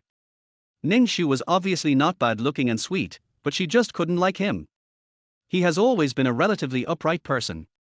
What he dislikes is women like Ning Shu who use any means to get to the top and have no shame.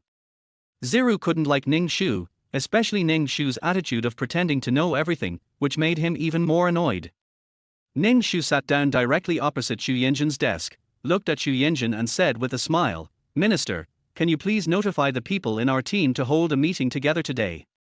Xu Yinjin frowned unhappily. Why do we need to hold a meeting? Why does our team need to hold a meeting? Shouldn't I, the director, be the first to know about it? Ning Shu said directly, because this meeting is what I wanted to hold, and I am the first one to inform you, so you are also the first one to know. Isn't this overstepping one's authority? Xu Yinjin was already very dissatisfied with Ning Shu, the brainless idiot, and now she was meddling in his affairs, which made him even more uncomfortable. If you want to hold a meeting, hold a meeting. Have you discussed it with me in advance? Not everyone is as free as you are. Everyone has their own things to do. Xu Yang almost said directly, "What do you know about holding a meeting, you idiot?" His last words were considered tactful. If he didn't want to keep his job, he wouldn't have to compromise like this. He has been in Fu's for so many years, and even if he has made no contributions, he has worked hard. He has also contributed to the design department. In his heart, this department is like his own child. He has worked hard step by step to reach his current position. Why can Ning Shu take over everything as soon as she comes? If she really has the ability, like Ning Yu who is a top student, he can tolerate it. But someone like Ning Shu, who knows nothing, likes to give orders everywhere, arrange things for you, and treat this place as her own entertainment venue. This makes people very uncomfortable. Ning Shu was not angry either. From the moment she came in, she knew that it was not only the director who was dissatisfied with her, but also the people around her.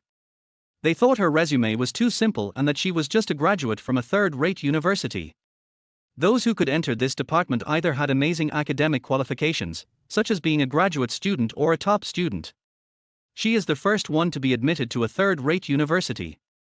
Therefore, it was not just Xu Yinjin, the entire department had objections to Ning Shu's academic qualifications. But this is the person appointed by the president, so in the end they can only be angry but not say anything, unless they don't want to lose their jobs. But it is impossible to ask them to please Ning Shu. Everyone felt very aggrieved because she was outshined by others because she had no diploma. Who would be happy to be under her management and follow her orders? Minister, don't forget that we are a team, and we need to finalize the design plan as soon as possible. Moreover, this is not just my own business, but the business of the entire team. As the minister, even if you lose, you don't want to lose so badly, right? Even if you lose, you want to be an alternative plan, right?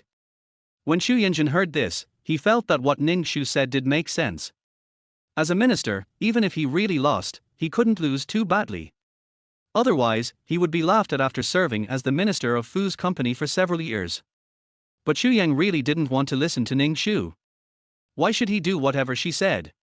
When Ning Shu looked at Xu Yinjin's expression, she knew that he must have listened to her, but deep down he was still unwilling to follow her arrangements. Ning Shu smiled slightly and said to Xu Yinjin, as the director of Fu's design department, you should have heard a saying, right? The overall situation is the most important.